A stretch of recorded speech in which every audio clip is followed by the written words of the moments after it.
ದೇವನಾಮಕ್ಕೆ ಸ್ತೋತ್ರವಾಗಲಿ. ಈ ಪುನರುತ್ಥಾನದ ದಿನದಲ್ಲಿ ಮತ್ತೊಂದಾವರ್ತಿ ದೇವರ ಸನ್ನಿಧಾನದಲ್ಲಿ ದೇವರನ್ನು ಆರಾಧಿಸುವುದಕ್ಕೆ ಸರ್ವಶಕ್ತನಾದ ದೇವರು ನಮ್ಮ ಜೀವಿತದಲ್ಲಿ ಈ ಒಂದು ಅವಕಾಶವನ್ನು ಕೊಟ್ಟಿದ್ದಕ್ಕಾಗಿ ದೇವರಿಗೆ ಸ್ತೋತ್ರವನ್ನು ಸಲ್ಲಿಸುವ. ಇಂದು ಇಡೀ ಪ್ರಪಂಚ ಕ್ರೈಸ್ತರು ತಮ್ಮ ಆಲಯಗಳಲ್ಲಿ ಪುನರುತ್ಥಾನದ ದಿನವನ್ನು ಆಚರಿಸುತ್ತಿರಲಾಗಿ ಈ ಮುಂಜಾನೆಯಲ್ಲಿ ಮತ್ತೊಂದಾವರ್ತಿ ಪುನರುತ್ಥಾನಗೊಂಡಂತಹ ದೇವರನ್ನು ಆರಾಧಿಸುವುದಕ್ಕೆ ದೇವರು ನಮ್ಮ ಜೀವಿತದಲ್ಲಿ ಸಂದರ್ಭವನ್ನು ಕೊಟ್ಟಿರಲಾಗಿ ದಾವೀದನು ಹಾಡಿದ ರೀತಿಯಲ್ಲಿ ಯೆಹೋವನ ಮಂದಿರಕ್ಕೆ ಹೋಗೋಣ ಬಾ ಎಂದು ಜನರು ನನ್ನನ್ನು ಕರೆದಾಗ ನನಗೆ ಸಂತೋಷವಾಯಿತು ಎಂಬುದಾಗಿ ಈ ಮುಂಜಾನೆಯಲ್ಲಿ ಸಂತೋಷದಿಂದ ದೇವರನ್ನು ಆರಾಧಿಸಿ ಆತನ ನಾಮವನ್ನು ನಾವು ಮಹಿಮೆಪಡಿಸುವ, ಪ್ರಾರ್ಥನೆ ಮಾಡುವ. ಸರ್ವಶಕ್ತನಾದ ದೇವರೇ, ಮತ್ತೊಂದು ಆವರ್ತಿ ನಿಮ್ಮ ಸನ್ನಿಧಾನಕ್ಕೆ ನಾವು ಸೇರಿ ಬರ್ತಾ ಇದ್ದೇವೆ. ಕರ್ತನೇ, ಈ ವಾರದ ಮೊದಲನೇ ದಿನದಲ್ಲಿ ನಿಮ್ಮ ಸನ್ನಿಧಾನದಲ್ಲಿ ನಾವು ಸೇರಿ ಬರುವಂತೆ ನಮ್ಮ ಜೀವಿತದಲ್ಲಿ ಕೊಟ್ಟಂಥ ಅವಕಾಶಕ್ಕಾಗಿ ಸ್ತೋತ್ರ. ಕೀರ್ತನೆಗಾರನು ಆಡಿದ ರೀತಿಯಲ್ಲಿ ಸೇನಾಧೀಶ್ವರನಾದ ಯೆಹೋವನೇ, ನಿನ್ನ ನಿವಾಸಗಳು ಎಷ್ಟೋ ರಮ್ಯವಾಗಿದೆ. ನಿನ್ನ ರಮ್ಯವಾದ ನಿವಾಸದಲ್ಲಿ ಈ ಮುಂಜಾನೆಯಲ್ಲಿ ಮತ್ತೊಂದಾವರ್ತಿ ನಿಮ್ಮ ಪ್ರೀತಿಯನ್ನು, ನಿಮ್ಮ ಕರುಣೆಯನ್ನು ಧ್ಯಾನ ಮಾಡುವಂತೆ ನಮ್ಮ ಜೀವಿತದಲ್ಲಿ ಅವಕಾಶವನ್ನು ಕೊಟ್ಟಿದ್ದೆ, ಅದಕ್ಕಾಗಿ ಸ್ತೋತ್ರ. ಈ ಮುಂಜಾನೆಯ ಆರಾಧನೆಯನ್ನು ನಿಮ್ಮ ಸನ್ನಿಧಾನಕ್ಕೆ ಸಮರ್ಪಿಸುತ್ತೇವೆ. ತ್ರಿಯೇಕ ದೇವರ ಸಾನ್ನಿಧ್ಯ ಈ ಆರಾಧನೆಯ ಆದಿಯಿಂದ ಅಂತ್ಯದವರೆಗೆ ನಮ್ಮ ಸಂಗಡ ಇದ್ದು ನಮ್ಮನ್ನು ಮುನ್ನಡೆಸಲೆಂಬುದಾಗಿ ಪ್ರಾರ್ಥಿಸುತ್ತೇವೆ. ಆಡುವಂಥ ಹಾಡುಗಳು, ಧ್ಯಾನಿಸುವಂಥ ದೇವರ ವಾಕ್ಯ ಎಲ್ಲದರ ಮೂಲಕ ದೇವರ ನಾಮ ಮಹಿಮೆ ಹೊಂದಲಿ ಎಂಬುದಾಗಿ ಪ್ರಾರ್ಥಿಸುತ್ತೇವೆ. ಈ ಸಂದರ್ಭದಲ್ಲಿ ನಮ್ಮ ದೇಶದ, ನಮ್ಮ ರಾಜ್ಯದ, ನಮ್ಮ ಪಟ್ಟಣದ ವಿವಿಧ ಸ್ಥಳಗಳಲ್ಲಿ ನಡೆಯಲಿರುವಂತಹ ಎಲ್ಲ ಪರಿಶುದ್ಧ ಆರಾಧನೆಗಳನ್ನು ನಿಮ್ಮ ಕರಗಳಿಗೆ ಸಮರ್ಪಿಸುತ್ತೇವೆ. ಆಶೀರ್ವದಿಸು. ಪ್ರತ್ಯೇಕವಾಗಿ ಈ ಪುನರುತ್ಥಾನ ದಿನದ ಆರಾಧನೆ ದೇವರ ಮಕ್ಕಳ ಜೀವಿತದಲ್ಲಿ ತಮ್ಮ ಜೀವಿತದ ಒಂದು ಪುನಃ ಪರಿಶೋಧನೆಗೆ ಕಾರಣವಾಗಿ ಮಾರ್ಪಡಲಿ ಎಂಬುದಾಗಿ ನಾವು ಪ್ರಾರ್ಥಿಸುತ್ತೇವೆ. ಕೇವಲ ಒಂದು ಆಚರಣೆಯಾಗಿ ಮಾತ್ರ ಇದನ್ನು ಆಚರಿಸದೆ ಜೀವಿತದಲ್ಲಿ ಅಳವಡಿಸಿಕೊಂಡು ಅದಕ್ಕನುಸಾರವಾಗಿ ಜೀವಿತವನ್ನು ನಿರ್ವಹಿಸುವುದಕ್ಕೆ ಬೇಕಾದಂಥ ಕೃಪೆಯನ್ನು, ಬೇಕಾದಂಥ ಆತ್ಮಿಕವಾದ ಮನ್ನವನ್ನು ಈ ಮುಂಜಾನೆಯಲ್ಲಿ ನಿಮ್ಮ ಮಕ್ಕಳಿಗೆ ದಯಪಾಲಿಸು ಎಂಬುದಾಗಿ ನಾವು ಪ್ರಾರ್ಥಿಸುತ್ತೇವೆ. ಪ್ರಾರ್ಥನೆ ಕೇಳಿದ್ದಕ್ಕಾಗಿ ಸ್ತೋತ್ರ. ಯೇಸು ಕ್ರಿಸ್ತನ ನಾಮದಲ್ಲಿ ಬಿಡುತ್ತೇವೆ ತಂದೆ, ಆಮೆನ್.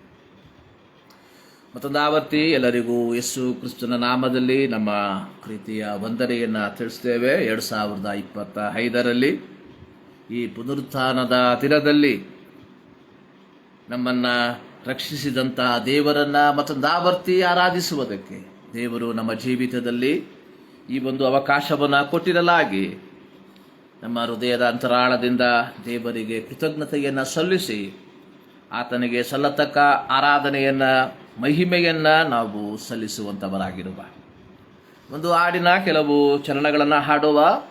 ಯಾವಾಗಲೂ ಕರ್ತನಲ್ಲಿ ಸಂತೋಷಿಸಿರಿ, ಸಂತೋಷ ಪಡಿರಿ ಎಂದು ತಿರುಗಿ ಹೇಳುತ್ತೇನೆ, ಎಂದು ತಿರುಗಿ ಹೇಳುತ್ತೇನೆ. ಯಾವಾಗಲೂ ಕರ್ತನಲ್ಲಿ ಸಂತೋಷಿಸಿರಿ, ಸಂತೋಷ ಪಡಿರಿ.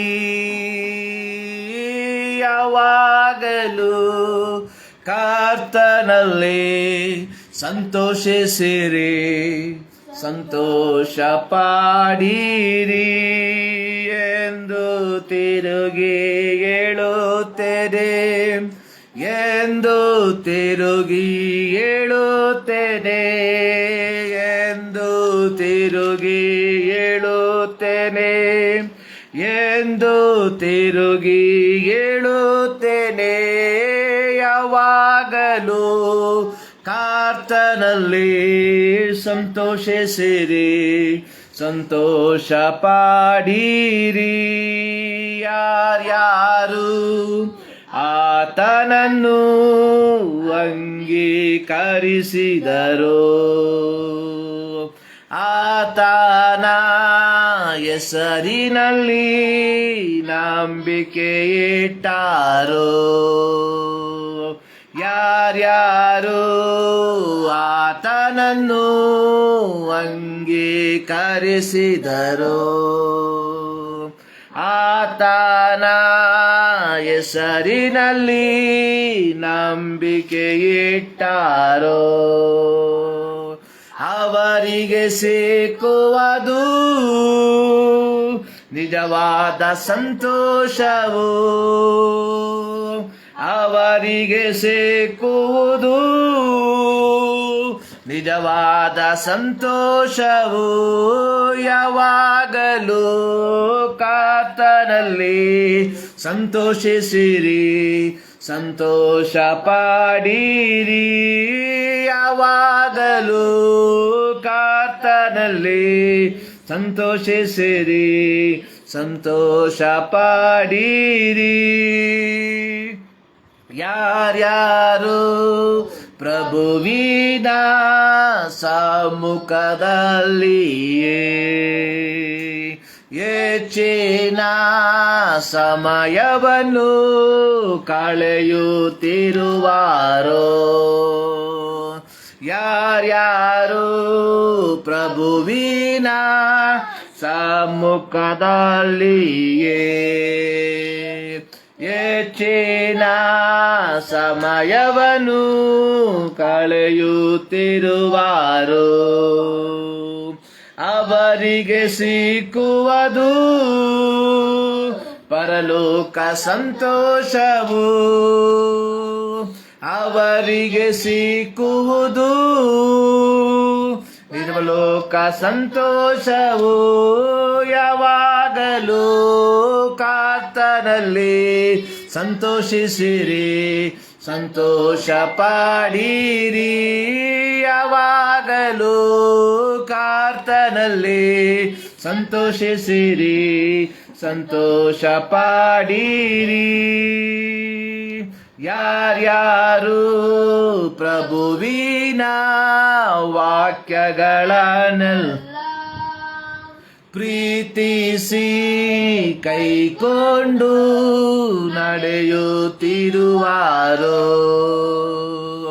ಯಾರ್ಯಾರು ಪ್ರಭುವಿನ ವಾಕ್ಯಗಳನ್ನೆಲ್ಲ ಪ್ರೀತಿಸಿ ಕೈಕೊಂಡು ನಡೆಯುತ್ತಿರುವಾರೋ, ಅವರಿಗೆ ಸಿಕ್ಕುವುದು ನಿಮೆಯ ಸಂತೋಷವು, ಅವರಿಗೆ ಸಿಕ್ಕುವುದು ಮಹಿಮೆಯ ಸಂತೋಷವು. ಯಾವಾಗಲೂ ಕರ್ತನಲ್ಲಿ ಸಂತೋಷಿಸಿರಿ, ಸಂತೋಷ ಪಡಿರಿ. ಯಾವಾಗಲೂ ಕರ್ತನಲ್ಲಿ ಸಂತೋಷಿಸಿರಿ, ಸಂತೋಷ ಪಡಿರಿ ಎಂದು ತಿರುಗಿ ಹೇಳುತ್ತೇನೆ, ಎಂದು ತಿರುಗಿ ಹೇಳುತ್ತೇನೆ, ಎಂದು ತಿರುಗಿ ಹೇಳುತ್ತೇನೆ, ಎಂದು ತಿರುಗಿ ಹೇಳುತ್ತೇನೆ. ಯಾವಾಗಲೂ ಕರ್ತನಲ್ಲಿ ಸಂತೋಷಿಸಿರಿ, ಸಂತೋಷ ಪಡಿರಿ. ಯಾವಾಗಲೂ ಕರ್ತನಲ್ಲಿ ಸಂತೋಷಿಸಿರಿ, ಸಂತೋಷ ಪಡಿರಿ. ಹಲ್ಲೆಲೂಯಾ. ಯಾವಾಗಲೂ ಕರ್ತನಲ್ಲಿ ಸಂತೋಷಿಸಿರಿ, ಸಂತೋಷ ಪಡಿರಿ. ಯಾರು ಸಂತೋಷ ಪಡುವುದಕ್ಕೆ ಸಾಧ್ಯ? ಯಾರು ಆತನನ್ನು ಅಂಗೀಕರಿಸಿದ್ದಾರೋ, ಯಾರು ಆತನ ಹೆಸರಿನಲ್ಲಿ ನಂಬಿಕೆಯನ್ನ ಇಟ್ಟಿದ್ದಾರೋ, ಯಾರು ಆತನ ಸಮ್ಮುಖದಲ್ಲಿ ಸಮಯವನ್ನು ಕಳೆಯುತ್ತಾರೋ, ಯಾರು ಆತನ ವಾಕ್ಯಗಳನ್ನು ಪ್ರೀತಿಸಿ ಕೈಕೊಂಡು ನಡೆಯುತ್ತಾರೋ, ಇಂಥವರು ಯಾವಾಗಲೂ ಕರ್ತನಲ್ಲಿ ಸಂತೋಷಿಸುವಂಥವರು. ಕರ್ತನಲ್ಲಿ ಸಂತೋಷಿಸುವಂಥದ್ದು ಅಂದರೆ ಲೌಕಿಕವಾಗಿ ಆನಂದಗೊಳ್ಳುವಂಥದ್ದು ಎಂಬುದಾಗಿ ಅಲ್ಲ. ಪುನರುತ್ಥಾನ ಹೊಂದಿದ ಯೇಸು ಸ್ವಾಮಿ ತನ್ನ ಶಿಷ್ಯರ ಬಳಿಗೆ ಬಂದಂತಹ ಸಂದರ್ಭದಲ್ಲಿ ಅವರಿಗೆ ಹೇಳಿದಂತಹ ಒಂದು ಮಾತು, ಯೋಹಾನನು ಬರೆದ ಸುವಾರ್ತೆ 20ನೇ ಅಧ್ಯಾಯ ಅದರ 19 ಹಾಗೂ 20 ವಾಕ್ಯಗಳಲ್ಲಿ, ಅದೇ ದಿವಸ ಅಂದರೆ ವಾರದ ಮೊದಲನೆಯ ದಿವಸ ಸಂಜೆಯಲ್ಲಿ ಶಿಷ್ಯರು ಯಹೂದ್ಯರ ಭಯದಿಂದ ತಾವು ಇದ್ದ ಮನೆಯ ಬಾಗಿಲುಗಳನ್ನು ಮುಚ್ಚಿಕೊಂಡು ಇರಲಾಗಿ ಯೇಸು ಬಂದು ಅವರ ನಡುವೆ ನಿಂತು, ನಿಮಗೆ ಸಮಾಧಾನವಾಗಲಿ ಎಂದನು. ಯಾರು ಸಂತೋಷ ಪಡುವುದಕ್ಕೆ ಸಾಧ್ಯ, ಯಾರು ಕರ್ತನಲ್ಲಿ ಸಂತೋಷ ಪಡುವುದಕ್ಕೆ ಸಾಧ್ಯ ಅಂದರೆ ಯಾರ ಜೀವಿತದಲ್ಲಿ ದೈವಿಕವಾದ ಸಮಾಧಾನವು ವಾಸವಾಗಿದೆಯೋ, ಯಾರು ದೈವಿಕವಾದ ಸಮಾಧಾನದಲ್ಲಿ ತಮ್ಮ ಜೀವಿತವನ್ನ ನಿರ್ವಹಿಸುವಂಥವರಾಗಿದ್ದಾರೋ ಅಂಥವರು ಎಲ್ಲ ಸಂದರ್ಭಗಳಲ್ಲಿಯೂ ಸಂತೋಷ ಪಡುವಂಥವರಾಗಿರ್ತಾರೆ. ಸಂತೋಷ ಪಡುವುದು ಅಂದರೆ ದುಃಖಗಳಿಲ್ಲದ, ವೇದನೆಗಳಿಲ್ಲದ ಜೀವಿತವನ್ನ ನಿರ್ವಹಿಸುವಂಥವರು ಎಂಬುದಾಗಿ ಅಲ್ಲ. ಪ್ರತಿಕೂಲಗಳನ್ನ ಕಾಣದೆ ಇರುವಂಥವರು ಎಂಬುದಾಗಿ ಅಲ್ಲ. ಪ್ರತಿಕೂಲಗಳ ನಡುವೆ, ಕಷ್ಟಗಳ ನಡುವೆ, ದುಃಖಗಳ ನಡುವೆ, ವೇದನೆಗಳ ನಡುವೆ ದೇವರ ಸಮಾಧಾನವನ್ನ ಹೃದಯದಲ್ಲಿ ಕಾಪಾಡಿಕೊಂಡು ತಮ್ಮ ದೈನಂದಿನ ಜೀವಿತದಲ್ಲಿ ಆತನ ಹೆಸರಿನಲ್ಲಿ ಮಾತ್ರ ನಂಬಿಕೆ ಇಟ್ಟು ಆತನ ಸಮ್ಮುಖದಲ್ಲಿ ಸಮಯವನ್ನ ಕಳೆಯುತ್ತಾ ಆತನ ವಾಕ್ಯಗಳನ್ನ ಕೈಕೊಂಡು ನಡೆಯುತ್ತಿರುವ ಪ್ರತಿಯೊಬ್ಬನು ಆ ದೈವಿಕವಾದಂತಹ ಸಮಾಧಾನವನ್ನ ಅನುಭವಿಸುವಂತವನಾಗಿರ್ತಾನೆ. ಈ ಮುಂಜಾನೆಯಲ್ಲಿ ದೇವರ ಸನ್ನಿಧಾನದಲ್ಲಿ ದೇವರನ್ನ ಆರಾಧಿಸುವುದಕ್ಕೆ ನಾವು ಸೇರಿ ಬಂದಿರಲಾಗಿ ನಮಗೆ ನಾವೇ ಕೇಳಿಕೊಳ್ಳಬೇಕಾದಂತಹ ಒಂದು ಪ್ರಶ್ನೆ, ನಾನು ಕರ್ತನಲ್ಲಿ ಸಂತೋಷ ಪಡುವಂತವನಾಗಿದ್ದೇನಾ? ಸಂತೋಷ ಅನ್ನುವಂಥದ್ದು ಕೇವಲ ಬಾಹ್ಯವಾಗಿ ನಮ್ಮ ನಗುಮುಖವನ್ನ ತೋರ್ಪಡಿಸುವಂಥದ್ದಲ್ಲ. ಸಂತೋಷ ಅನ್ನುವಂಥದ್ದು ಪ್ರತಿಕೂಲಗಳ ಮಧ್ಯದಲ್ಲಿ, ನಿರಾಶೆಗಳ ಮಧ್ಯದಲ್ಲಿ, ವೇದನೆಗಳ ಮಧ್ಯದಲ್ಲಿ ಚಂಚಲಗೊಳ್ಳದೆ ದೇವರಲ್ಲಿ ಮಾತ್ರ ಪೂರ್ಣವಾದ ನಂಬಿಕೆಯನ್ನು ಇಟ್ಟು ಜೀವಿಸುವಂಥದ್ದಾಗಿದೆ. ಇದು ದೇವರು ನಮ್ಮಿಂದ ಬಯಸುವಂಥದ್ದಾಗಿದೆ. ಪ್ರಿಯರೇ, ಪ್ರತ್ಯೇಕವಾಗಿ ಈ ಒಂದು ದಿನ ಕ್ರೈಸ್ತ ಲೋಕ ಬಹಳ ವಿಜೃಂಭಣೆಯಿಂದ ಆಚರಿಸುವಂಥದ್ದನ್ನು ನಾವು ನೋಡ್ತಾ ಇದ್ದೇವೆ. ಕಳೆದ 40 ದಿವಸ ಯೇಸು ಕ್ರಿಸ್ತನ ಶ್ರಮೆ ಮರಣದ ಕುರಿತಾಗಿ ಧ್ಯಾನ ಮಾಡಿ ಈ 40ನೇ ದಿನದಲ್ಲಿ ಯೇಸುವಿನ ಪುನರುತ್ಥಾನದ ಆ ಒಂದು ಆಚರಣೆಯಲ್ಲಿ ತಮ್ಮನ್ನು ತೊಡಗಿಸಿಕೊಂಡಿರುವಾಗ, ಪ್ರಿಯರೇ, ನಮಗೆ ನಾವೇ ಕೇಳಿಕೊಳ್ಳಬೇಕಾದಂತಹ ಪ್ರಶ್ನೆ, ಯಾವ ಉದ್ದೇಶಕ್ಕೋಸ್ಕರವಾಗಿ ಯೇಸು ಸ್ವಾಮಿ ಈ ಲೋಕಕ್ಕೆ ಬಂದನೋ, ಯೇಸು ಕ್ರಿಸ್ತನ ರಕ್ತದ ಮೂಲಕ ಪಾಪ ಕ್ಷಮಾಪಣೆಯನ್ನು ನಾನು ಪಡೆದುಕೊಂಡಿರಲಾಗಿ ಯೇಸು ಕ್ರಿಸ್ತನು ಬಯಸುವಂತಹ ಪವಿತ್ರವಾದ ಜೀವಿತವನ್ನು ಜೀವಿಸಿ ನನ್ನ ಜೀವಿತದ ಅಂತ್ಯದಲ್ಲಿ ಆತನ ಪುನರುತ್ಥಾನದಲ್ಲಿ ನಾನು ಭಾಗಿಯಾಗುತ್ತೇನಾ ಎಂಬ ಪ್ರಶ್ನೆಯನ್ನು ಕೇಳಿಕೊಳ್ಬೇಕು. ಪ್ರಿಯರೇ, ನಾವುಗಳು ಕರ್ತನ ಪುನರುತ್ಥಾನದಲ್ಲಿ ಭಾಗಿಗಳಾಗದೆ ಹೋದರೆ ಈ 2025ರಲ್ಲಿ ಈ ಪುನರುತ್ಥಾನದ ದಿನವನ್ನ ಆಚರಿಸುವಂಥದ್ದು ಕೇವಲ ವ್ಯರ್ಥವಾಗಿದೆ. ಯೇಸು ಕ್ರಿಸ್ತನು 2000 ವರ್ಷಗಳ ಹಿಂದೆ ಈ ಲೋಕಕ್ಕೆ ಮನುಷ್ಯನಾಗಿ ಹುಟ್ಟಿ ಬಂದಂಥದ್ದು ತನ್ನ ದಿನವನ್ನ ಆಚರಿಸಬೇಕೆಂಬ ಉದ್ದೇಶದಿಂದಲ್ಲ. ಯೇಸು ಕ್ರಿಸ್ತನ 2000 ವರ್ಷಗಳ ಹಿಂದೆ ಈ ಲೋಕಕ್ಕೆ ಬಂದಂಥದ್ದು ಇಡೀ ಮನುಕುಲವನ್ನ, ದೇವರಿಂದ ದೂರ ಹೋದಂತಹ ಮನುಕುಲವನ್ನ ದೇವರೊಂದಿಗೆ ಒಂದುಗೂಡಿಸುವುದಕ್ಕೋಸ್ಕರವಾಗಿ, ಆ ಒಂದು ದೌತ್ಯವನ್ನ ನಿರ್ವಹಿಸುವುದಕ್ಕೋಸ್ಕರವಾಗಿ ಯೇಸು ಕ್ರಿಸ್ತನು ಕಲ್ವಾರಿ ಶಿಲುಬೆಯಲ್ಲಿ ತನ್ನ ಪ್ರಾಣವನ್ನ ಅರ್ಪಿಸುವುದರ ಮೂಲಕ, ಯೇಸು ಕ್ರಿಸ್ತನ ರಕ್ತದ ಮೂಲಕ ನಮ್ಮನ್ನು ತಂದೆಯಾದ ದೇವರೊಂದಿಗೆ ಸಂಧಾನ ಪಡಿಸುವುದರ ಮೂಲಕ ಆ ನಿತ್ಯತ್ವದ ಬಾಧ್ಯತೆಗೆ ನಮ್ಮನ್ನು ಅವಕಾಶಿಗಳಾಗಿ ಮಾರ್ಪಡಿಸಿರಲಾಗಿ, ಈ ಮುಂಜಾನೆಯಲ್ಲಿ ನಮಗೆ ನಾವೇ ಕೇಳಿಕೊಳ್ಳಬೇಕಾದಂತಹ ಒಂದು ಪ್ರಶ್ನೆ, ಯುಗಾಂತ್ಯದಲ್ಲಿ ಅಥವಾ ತುತ್ತೂರಿಯ ಧ್ವನಿ ಕೇಳುವಂತಹ ಸಂದರ್ಭದಲ್ಲಿ ನಾನು ಸಹ ಆ ಪುನರುತ್ಥಾನದಲ್ಲಿ ಭಾಗಿಗಳಾಗುತ್ತೇನ ಎಂಬುದಾಗಿ. ಪ್ರಿಯರೇ, ಆ ಒಂದು ಪುನರುತ್ಥಾನದ ನಿರೀಕ್ಷೆ ನಮ್ಮಲ್ಲಿ ಇಲ್ಲದೆ ಹೋದರೆ ನಮ್ಮ ಆಚರಣೆಗಳು ಕೇವಲ ಆಚರಣೆಗಳಾಗಿ ಮಾರ್ಪಡುತ್ತದೆ ಹೊರತು ಇದರಿಂದ ಯಾವ ಪ್ರಯೋಜನವೂ ಇಲ್ಲ ಎಂಬುವಂಥದ್ದನ್ನ ನಾವು ಗ್ರಹಿಸಿಕೊಳ್ಳಬೇಕಾಗಿರುವಂಥದ್ದಾಗಿದೆ. ಕಳೆದ ದಿನದಲ್ಲಿ ನಾನು ಒಂದು ವಿಡಿಯೋವನ್ನು ನೋಡುವಂತಹ ಸಂದರ್ಭದಲ್ಲಿ ಅದರಲ್ಲಿ ಹೇಳಿದಂತಹ ಒಂದು ಮಾತು ನನ್ನನ್ನು ಬಹಳವಾಗಿ ಚಿಂತೆಗೆ ನನ್ನ ತಳ್ಳಿತು.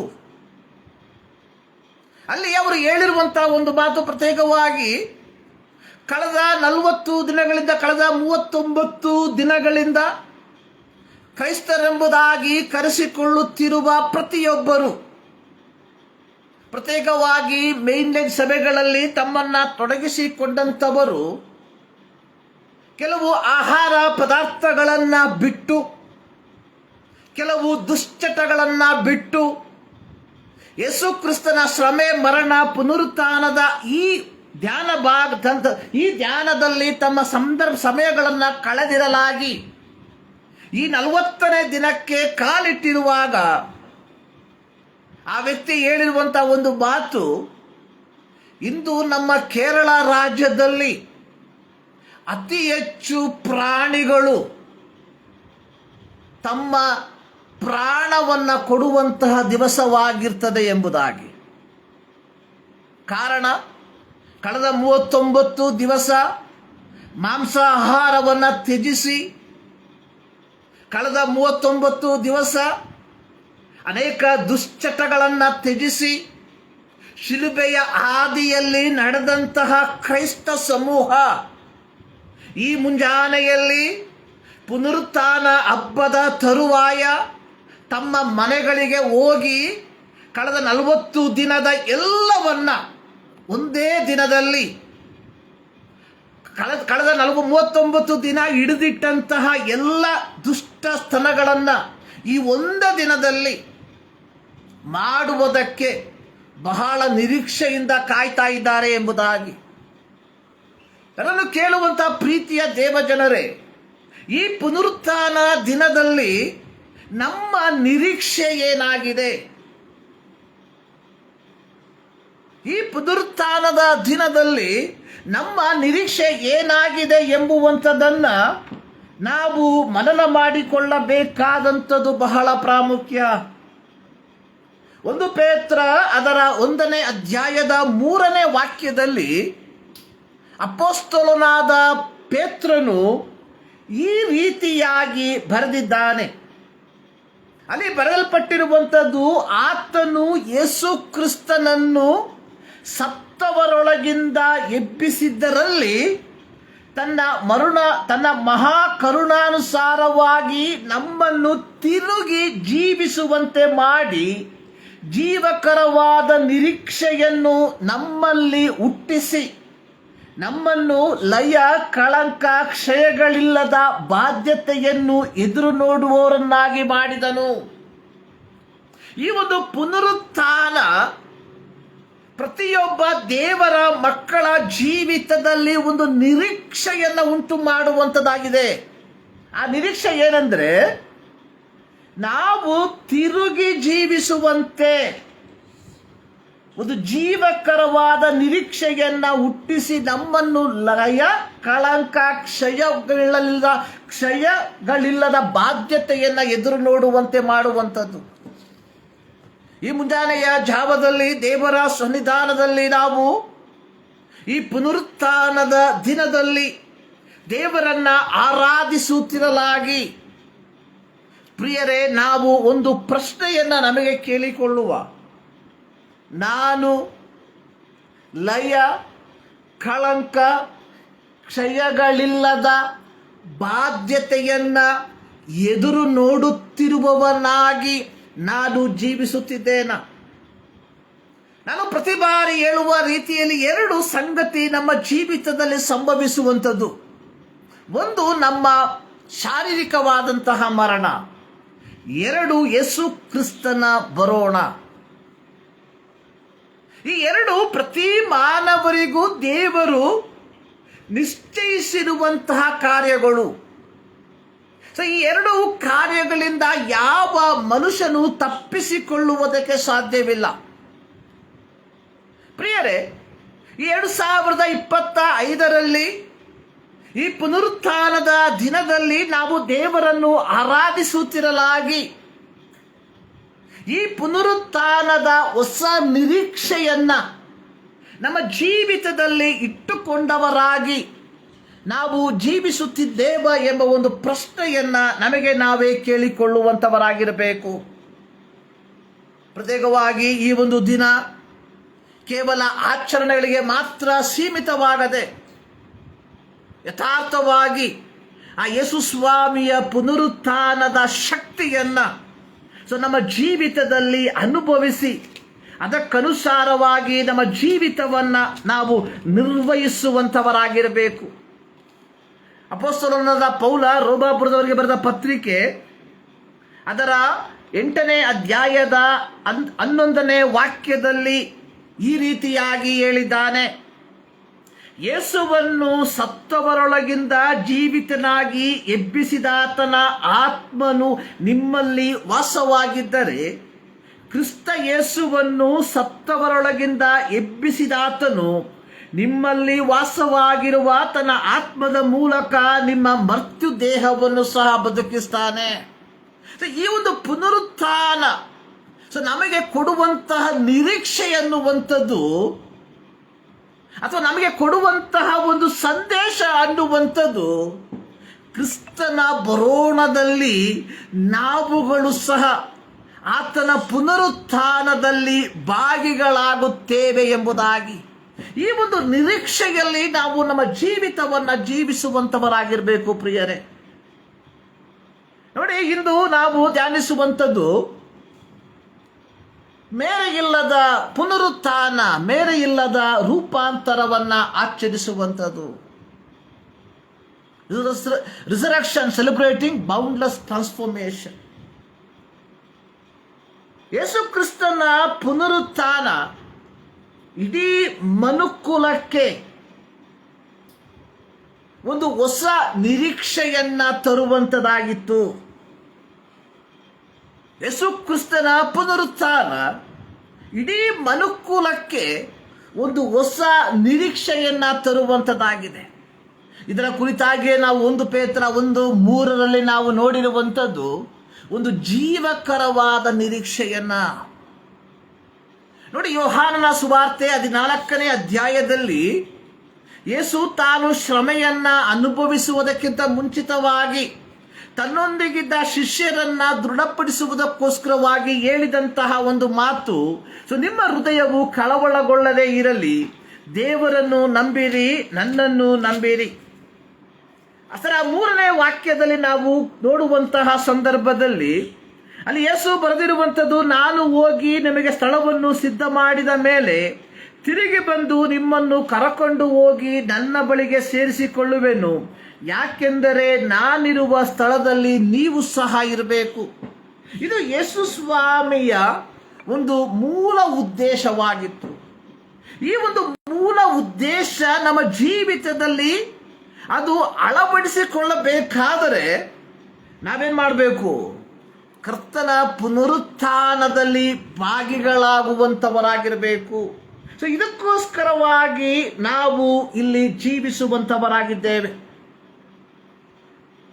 ಆದರೆ 1 ಕೊರಿಂಥ 15ನೇ ಅಧ್ಯಾಯದ 50ನೇ ವಾಕ್ಯದಲ್ಲಿ ಪೌಲನು ಬರೆದಿರುವಂಥದ್ದು, ರಕ್ತ ಮಾಂಸವು ದೇವರ ರಾಜ್ಯಕ್ಕೆ ಬಾಧ್ಯವಾಗಲಾರದು, ಲಯವಾಗುವ ವಸ್ತು ನಿರ್ಲಯ ಪದವಿಗೆ ಬಾಧ್ಯವಾಗುವುದಿಲ್ಲ.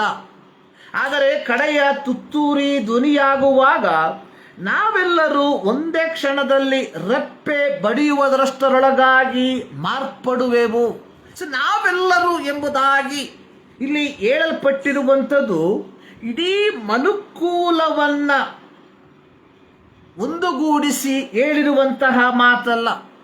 ಬದಲಾಗಿ ರೋಮಾಪತ್ರಿಕೆ 10ನೇ ಅಧ್ಯಾಯದಲ್ಲಿ ನಾವು ನೋಡೋ ಪ್ರಕಾರ, ಯಾರು ಯೇಸುವನ್ನು ಕರ್ತನೆಂದು ಬಾಯಿಂದ ಅರಿಕೆ ಮಾಡಿಕೊಂಡು ದೇವರು ಆತನನ್ನು ಸತ್ತವರೊಳಗಿಂದ ಎಬ್ಬಿಸಿದನೆಂದು ಹೃದಯದಿಂದ ನಂಬಿದಂಥವರ ಕುರಿತಾಗಿ ಹೇಳಿರುವಂಥದ್ದು.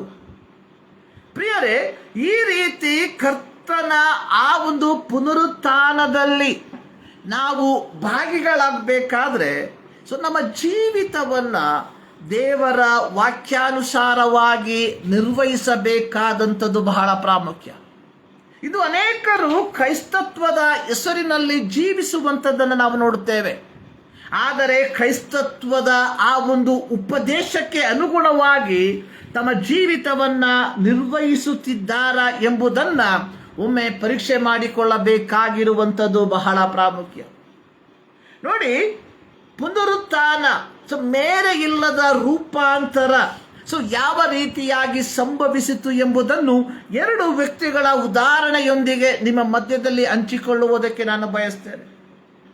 ಪ್ರಪ್ರಥಮವಾಗಿ ಪೌಲನ ಜೀವಿತವನ್ನು ನಾವು ಕಲಿಯುವಂತಹ ಸಂದರ್ಭದಲ್ಲಿ ಪೌಲನ ಚರಿತ್ರೆ ನಾವು ಕಲಿಯುವಾಗ ಅಲ್ಲಿ ನಾವು ಕಾಣುವಂಥದ್ದು, ಪೌಲನು ಕ್ರೈಸ್ತರನ್ನ ಹಿಂಸಿಸುವಂತಹ ವ್ಯಕ್ತಿಯಾಗಿದ್ದ.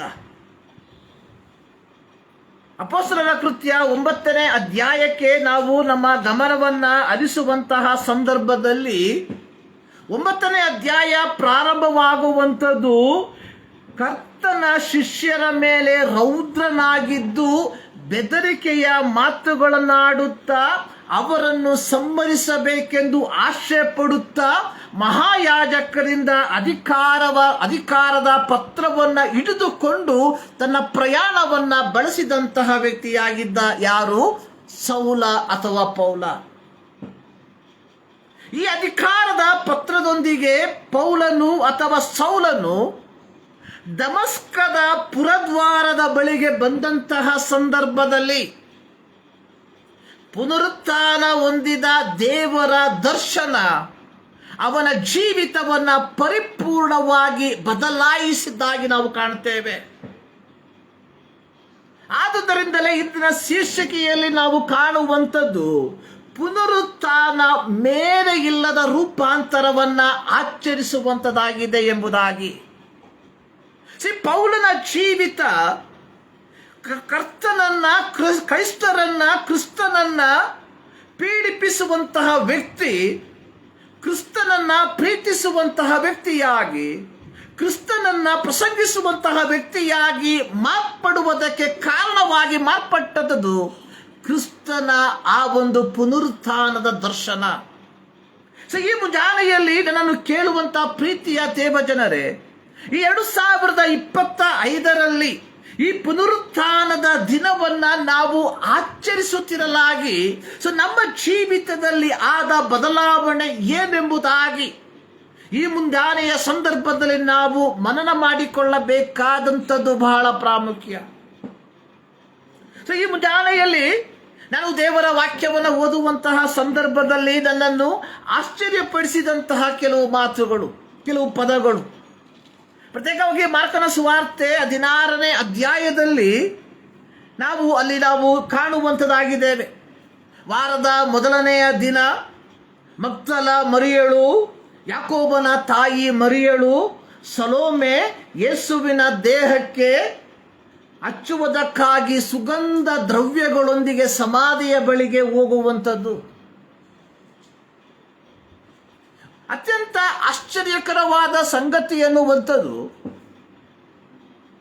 ನೋಡಿ, ಯೋಹಾನನ ಸುವಾರ್ತೆಯಲ್ಲಿ ನಾವು ಕಾಣುವಂಥದ್ದು ಯೇಸು ಸ್ವಾಮಿಯನ್ನ ಶಿಲುಬೆಗೆ ಹಾಕಿದ ತರುವಾಯ ಅರಿಮಥಾಯದ ಯೋಸೇಫನು ಪಿಲಾತನ ಬಳಿಗೆ ಹೋಗಿ ಯೇಸುವಿನ ಶರೀರವನ್ನು ತೆಗೆದುಕೊಂಡು ಅದನ್ನು ತಾನು ತೋಡಿದಂತಹ ಆ ಒಂದು ಸಮಾಧಿಯಲ್ಲಿ ಸಮಾಧಿ ಮಾಡುವಂಥದ್ದನ್ನು ನಾವು ನೋಡುತ್ತೇವೆ. ಈ ಸಂದರ್ಭದಲ್ಲಿ ಯೇಸುವನ್ನ ವಿರೋಧಿಸುತ್ತಿದ್ದಂತಹ, ಯೇಸುವನ್ನ ದ್ವೇಷಿಸುತ್ತಿದ್ದಂತಹ ಯಹೂದ್ಯರಲ್ಲಿ ಒಂದು ಗುಂಪು, ಪ್ರತ್ಯೇಕವಾಗಿ ಫರಿಸಾಯರು ಮತ್ತು ಮಹಾಯಾಜಕರು ಪಿಲಾತನ ಬಳಿಗೆ ಹೋಗಿ ಅವರು ಹೇಳುವಂತಹ ಒಂದು ಮಾತು, ಅವರು ಹೇಳುವಂಥದ್ದು, ಈತ ಬದುಕಿರುವಾಗಲೇ 3ನೇ ದಿನದಲ್ಲಿ ಎದ್ದು ಬರುತ್ತೇನೆ, ಪುನರುತ್ಥಾನ ಹೊಂದುತ್ತೇನೆ ಎಂಬುದಾಗಿ ಹೇಳಿರುವಂತಹ ಮಾತು ನಮಗೆ ಜ್ಞಾಪಕಕ್ಕೆ ಬಂದಿದೆ. ಸೊ ಹೀಗಿರಲಾಗಿ ಪಿಲಾತನೇ, ನೀನು ಒಂದು ಕೆಲಸವನ್ನು ಮಾಡಬೇಕು, ಈ ಯೇಸುವಿನ ಸಮಾಧಿಯನ್ನು ನೀನು ಮುದ್ರೆಪಡಿಸಬೇಕು. ಸೊ ಇಲ್ಲದೆ ಹೋದರೆ ಆತನ ಶಿಷ್ಯರು ಬಂದು ಈ ಶರೀರವನ್ನು ಕದ್ದುಕೊಂಡು ಹೋಗಿ ಆತ ಪುನರುತ್ಥಾನ ಹೊಂದಿದ್ದಾನೆ ಎಂಬ ಕಟ್ಟುಕತೆಯನ್ನು ಊರಲ್ಲಿ ಹಬ್ಬಿಸುತ್ತಾರೆ ಎಂಬುದಾಗಿ. ಯೇಸು ಕ್ರಿಸ್ತನ ವಿರೋಧಿಗಳು ಯೇಸು ಕ್ರಿಸ್ತನ ಪುನರುತ್ಥಾನದ ಕುರಿತಾಗಿ ಪೂರ್ಣವಾದ ತಿಳುವಳಿಕೆ ಹೊಂದಿದವರಾಗಿದ್ದಾಗ್ಯೂ ಅಥವಾ ಯೇಸು ಕ್ರಿಸ್ತನು ಹೇಳಿದಂತಹ ಮಾತುಗಳನ್ನು ಅವರು ನೆನಪಿಸಿಕೊಳ್ಳುವಂಥವರಾಗಿದ್ದಾಗ್ಯೂ ಯೇಸು ಸ್ವಾಮಿಯ ಸಂಗಡ 3.5 ವರ್ಷ ಯಾತ್ರೆ ಮಾಡಿದಂತಹ ಶಿಷ್ಯರು ಆತ ಮುಂಚಿತವಾಗಿಯೇ ಹೇಳಿದಂತಹ ಮಾತನ್ನ ಜ್ಞಾಪಕ ಮಾಡಿಕೊಳ್ಳದೆ ಹೋದರು ಎಂಬುದಾಗಿ.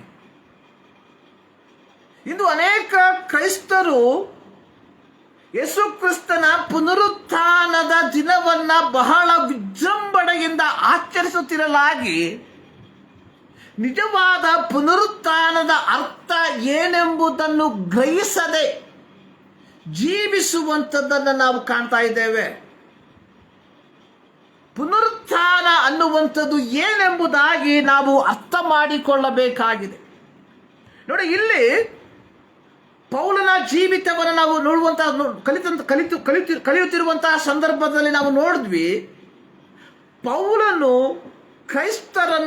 ಕ್ರಿಸ್ತನನ್ನ ವಿರೋಧಿಸುವಂತಹ ವ್ಯಕ್ತಿಯಾಗಿದ್ದ. ಆದರೆ ಪುನರುತ್ಥಾನ ಹೊಂದಿದ ಯೇಸು ಕ್ರಿಸ್ತನ ದರ್ಶನ ದಮಸ್ಕದ ಪುರದ್ವಾರದಲ್ಲಿ ಆತನು ಹೊಂದಿಕೊಂಡಾಗ ತನ್ನ ಜೀವಿತ ಪರಿಪೂರ್ಣವಾಗಿ ಬದಲಾವಣೆಗೊಳ್ಳುವಂಥದ್ದಾಗಿ ನಾವು ನೋಡುತ್ತೇವೆ. ಪೌಲನು ತನ್ನ ಸೇವೆಯ ಅಂತ್ಯಕಾಲಕ್ಕೆ ಬರುವಂತಹ ಸಂದರ್ಭದಲ್ಲಿ ಆತನು ತಿಮೋತಿಯನಿಗೆ ಬರೆಯುವಂತಹ ಸಂದರ್ಭದಲ್ಲಿ ಅಲ್ಲಿ ಹೇಳಿರುವಂಥದ್ದು, ನಾನು ನನ್ನ ಓಟವನ್ನು ಕೊನೆಗಾಣಿಸಿದ್ದೇನೆ, ಕ್ರಿಸ್ತ ನಂಬಿಕೆಯನ್ನು ಕಾಪಾಡಿಕೊಂಡಿದ್ದೇನೆ. ಸೊ ನನಗಾಗಿ ಒಂದು ಕಿರೀಟವು ಇಡಲ್ಪಟ್ಟಿದೆ. ಪೌಲನ ಜೀವಿತ ಪುನರುತ್ಥಾನದ ಅನುಭವದಲ್ಲಿ ಆತನು ಜೀವಿಸುತ್ತಿರುವಾಗಲೇ ಆತನು ಹೇಳುವಂಥದ್ದು, ನಾನು ನನ್ನ ಓಟವನ್ನು ಕೊನೆಗಾಣಿಸಿದ್ದೇನೆ, ನಂಬಿಕೆಯನ್ನು ಕಾಪಾಡಿಕೊಂಡಿದ್ದೇನೆ. ಸೊ ನನಗೋಸ್ಕರವಾಗಿ ನಿರೀಕ್ಷೆಯ ಒಂದು ಜೀವ ಕಿರೀಟವು ಇಡಲ್ಪಟ್ಟಿದೆ, ಅದು ದೇವರು ನನಗೆ ಕೊಡ್ತಾನೆ ಎಂಬುದಾಗಿ. ಪ್ರಿಯರೇ, ಪುನರುತ್ಥಾನ ಅನ್ನುವಂಥದ್ದು ಕೇವಲ ಆಚರಣೆಗಳಿಗೆ ಮಾತ್ರ ಸೀಮಿತವಾಗಿರುವಂಥದ್ದಲ್ಲ. ಸೊ ಪುನರುತ್ಥಾನ ಅನ್ನುವಂಥದ್ದು ನಮ್ಮ ಜೀವಿತದ ಪ್ರತಿಯೊಂದು ದಿನಗಳಿಗೆ ಆಗು ಹೋಗುಗಳಿಗೆ ಸೀಮಿತವಾಗಿ ಇದೆ ಎಂಬುವಂಥದ್ದನ್ನು ನಾವುಗಳು ಮರೆಯಬಾರದು. ಇಂದು ಅನೇಕರು ಈ ಪುನರುತ್ಥಾನದ ದಿನವನ್ನು ಆಚರಿಸುತ್ತಿರಲಾಗಿ ಯಥಾರ್ಥವಾದಂತಹ ಆ ಒಂದು ಅನುಭವ ಇಲ್ಲದೆ ಇರುವಂಥದ್ದನ್ನು ನಾವು ಕಾಣುವಂಥವರಾಗಿದ್ದೇವೆ. ನೋಡಿ, ಯೇಸು ಸ್ವಾಮಿ ಪುನರುತ್ಥಾನ ಹೊಂದಿದ ನಂತರ ಮಾರ್ಕನ ಸುವಾರ್ತೆಯಲ್ಲಿ ನಾವು ಓದುವಂತಹ ಸಂದರ್ಭದಲ್ಲಿ ಗೊತ್ತಾಗ್ತದೆ, ಅಲ್ಲಿ ನೆರೆದಿದ್ದಂತಹ ಸ್ತ್ರೀಯರು ಹೋಗಿ ಅಪೊಸ್ತಲರಿಗೆ ನಡೆದಂತಹ ಸಂಗತಿಗಳನ್ನು ಹೇಳುವಂತಹ ಸಂದರ್ಭದಲ್ಲಿ ಅದು ಅವರಿಗೆ ಕೇವಲ ಹರಟೆಯ ಮಾತುಗಳಾಗಿ ಮಾತ್ರ ಕಾಣಲ್ಪಟ್ಟಿತು.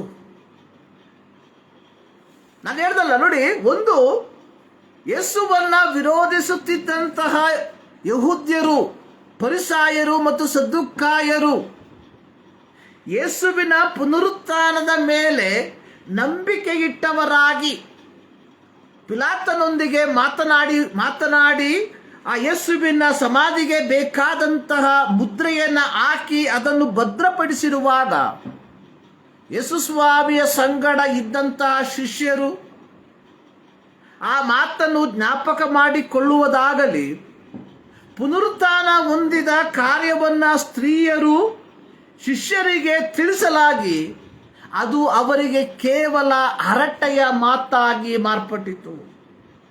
ಇಂದು ಅನೇಕ ಕ್ರೈಸ್ತರು ಕ್ರಿಸ್ತನ ಪುನರುತ್ಥಾನವನ್ನು ಕೇವಲ ಒಂದು ಕಥೆಯಾಗಿ ಮಾತ್ರ ಚಿತ್ರಿಸಿ ಬಿಂಬಿಸಿ ಜೀವಿಸುವಂಥದ್ದನ್ನು ನಾವು ಕಾಣ್ತಾ ಇದ್ದೇವೆ. ಇದಕ್ಕೆ ಕಾರಣ ಅನ್ನುವಂಥದ್ದು ನಮ್ಮ ಜೀವಿತದಲ್ಲಿ ಆ ಒಂದು ಪುನರುತ್ಥಾನದ ಅನುಭವ ಇಲ್ಲದೆ ಇರುವಂಥದ್ದಾಗಿದೆ. ನೋಡಿ, ಎರಡನೇ ವ್ಯಕ್ತಿಯ ಕುರಿತಾಗಿ ನಾನು ಮಾತನಾಡುವಂಥದ್ದು ಮಗ್ದಲ ಮರಿಯಳು. ನೋಡಿ, ಮಗ್ದಲ ಮರಿಯಳ ಕುರಿತಾಗಿ ನಮಗೆ ಗೊತ್ತುಂಟು ಆಕೆ ಯಾರಾಗಿದ್ದಳು ಎಂಬುದಾಗಿ. ಆದರೆ ಆಕೆಯ ಜೀವಿತದಲ್ಲಿ ಯೇಸು ಸ್ವಾಮಿಯ ಒಂದು ಸ್ಪರ್ಶ ಆಕೆಯ ಜೀವಿತವನ್ನು ಬದಲಾಯಿಸಿತು. ಅನ್ಯಾಯವಾದ ರೀತಿಯಲ್ಲಿ ಹಣ ಸಂಪಾದಿಸುತ್ತಿದ್ದಂತಹ ಮಗ್ದಲ ಮರಿಯಳು ಆ ಯೇಸು ಕ್ರಿಸ್ತನ ಆ ಒಂದು ಸ್ಪರ್ಶದ ಮೂಲಕ ಅಥವಾ ಯೇಸು ಕ್ರಿಸ್ತನ ಆ ಒಂದು ಮಾತಿನ ಮೂಲಕ ತನ್ನ ಜೀವಿತವನ್ನು ಪರಿಪೂರ್ಣವಾಗಿ ಬದಲಾಯಿಸುವಂಥದ್ದಾಗಿ ನಾವು ಕಾಣುವಂಥವರಾಗಿದ್ದೇವೆ. ಪ್ರಿಯರೇ, ಈ ಮುಂಜಾನೆಯಲ್ಲಿ ನಾವು ದೇವರ ಸನ್ನಿಧಾನದಲ್ಲಿ ಸೇರಿ ಬಂದಿರಲಾಗಿ ಆ ಒಂದು ಪುನರುತ್ಥಾನದ ಅನುಭವದಲ್ಲಿ ನಾವು ಜೀವಿಸುತ್ತಿದ್ದೇವಾ ಎಂಬುದನ್ನು ಪರೀಕ್ಷೆ ಮಾಡಿಕೊಳ್ಬೇಕು. ನೋಡಿ, ಮಾರ್ಕನ ಸುವಾರ್ತೆ 16ನೇ ಅಧ್ಯಾಯದಲ್ಲಿ ಅಲ್ಲಿ ನಾವು ಕಾಣುವಂತಹ ಒಂದು ದೌತ್ಯದ ಕುರಿತಾಗಿ ನಾವು ನೋಡುತ್ತೇವೆ. ಅಲ್ಲಿ ನಾವು ನೋಡುವಂಥದ್ದು,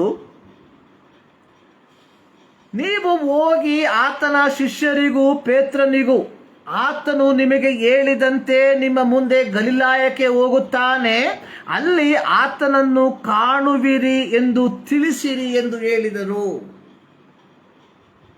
ವಾರದ ಮೊದಲನೆಯ ದಿನದಲ್ಲಿ ಯೇಸುವಿನ ಶರೀರಕ್ಕೆ ಸುಗಂಧ ದ್ರವ್ಯವನ್ನು ಹಾಕುವುದಕ್ಕೆ ಬಂದಂತಹ ಈ ಸ್ತ್ರೀಯರಿಗೆ ತೆರೆಯಲ್ಪಟ್ಟಂತಹ ಸಮಾಧಿ, ಪುನರುತ್ಥಾನ ಹೊಂದಿದ ಯೇಸುವನ್ನು, ಅದರ ಮಧ್ಯದಲ್ಲಿ ಒಬ್ಬ ಯೌವನಸ್ಥನು, ಒಬ್ಬ ದೂತನು ಅವರಿಗೆ ಹೇಳುವಂಥದ್ದು, ನೀವು ಪುನರುತ್ಥಾನ ಹೊಂದಿದ ಯೇಸುವಿನ ಕುರಿತಾಗಿರುವಂತಹ ಸಮಾಚಾರವನ್ನು ಶಿಷ್ಯರಿಗೆ ತಿಳಿಯಪಡಿಸಿರಿ ಎಂಬುದಾಗಿ. ಪ್ರಿಯರೇ, ಪ್ರತಿಯೊಬ್ಬ ಕ್ರೈಸ್ತನಿಗೆ ಕೊಡಲ್ಪಟ್ಟಿರುವಂತಹ ದೌತ್ಯ ಅನ್ನುವಂಥದ್ದು ಸುವಾರ್ತೆಯನ್ನ ಸಾರುವಂಥದ್ದು, ಪುನರುತ್ಥಾನದ ಅನುಭವವನ್ನ, ಪುನರುತ್ಥಾನದ ಕಾರ್ಯವನ್ನ ತಿಳಿಸುವಂಥದ್ದಾಗಿದೆ. ಏನು ಪುನರುತ್ಥಾನದ ಕಾರ್ಯಗಳು? ಯಾರು ಪುನರುತ್ಥಾನದಲ್ಲಿ ಭಾಗಿಗಳಾಗ್ತಾರೆ ಎಂಬುವುದರ ಪೂರ್ಣವಾದ ವಿವರವನ್ನು ದೇವರ ಮಕ್ಕಳಾದ ನಾವುಗಳು ಗ್ರಹಿಸಿಕೊಂಡು ಅದಕ್ಕೋಸ್ಕರವಾಗಿ ನಮ್ಮನ್ನು ಸಿದ್ಧಪಡಿಸಿಕೊಳ್ಳುವಂಥವರು ಮಾತ್ರವಲ್ಲ, ಇತರರನ್ನ ಎಚ್ಚರಿಕೆ ಪಡಿಸುವಂಥವರಾಗಿರಬೇಕು. ಇದು ಅನೇಕರು ಕೇವಲ ನಾಮಧೇಯ ಕ್ರೈಸ್ತರಾಗಿ ಜೀವಿಸಿ ಮುಂದಕ್ಕೆ ಹೋಗುವಂಥದ್ದನ್ನು ನಾವು ಕಾಣ್ತಾ ಇದ್ದೇವೆ. ನೋಡಿ, ಇಲ್ಲಿ ಪ್ರತ್ಯೇಕವಾಗಿ ಆ ಒಂದು ಕಾಲದಲ್ಲಿ ಸಮಾಜದಲ್ಲಿ ಯಾವ ಗೌರವವಿಲ್ಲದಂತಹ ಸ್ತ್ರೀಯರಿಗೆ ದೂತನು ಹೇಳುವಂಥದ್ದು, ನೀವು ಇಲ್ಲಿ ಕಂಡಂಥದ್ದನ್ನ ಹೋಗಿ ತಿಳಿಯಪಡಿಸಿರಿ. ಯೇಸುವಿನ ಪುನರುತ್ಥಾನ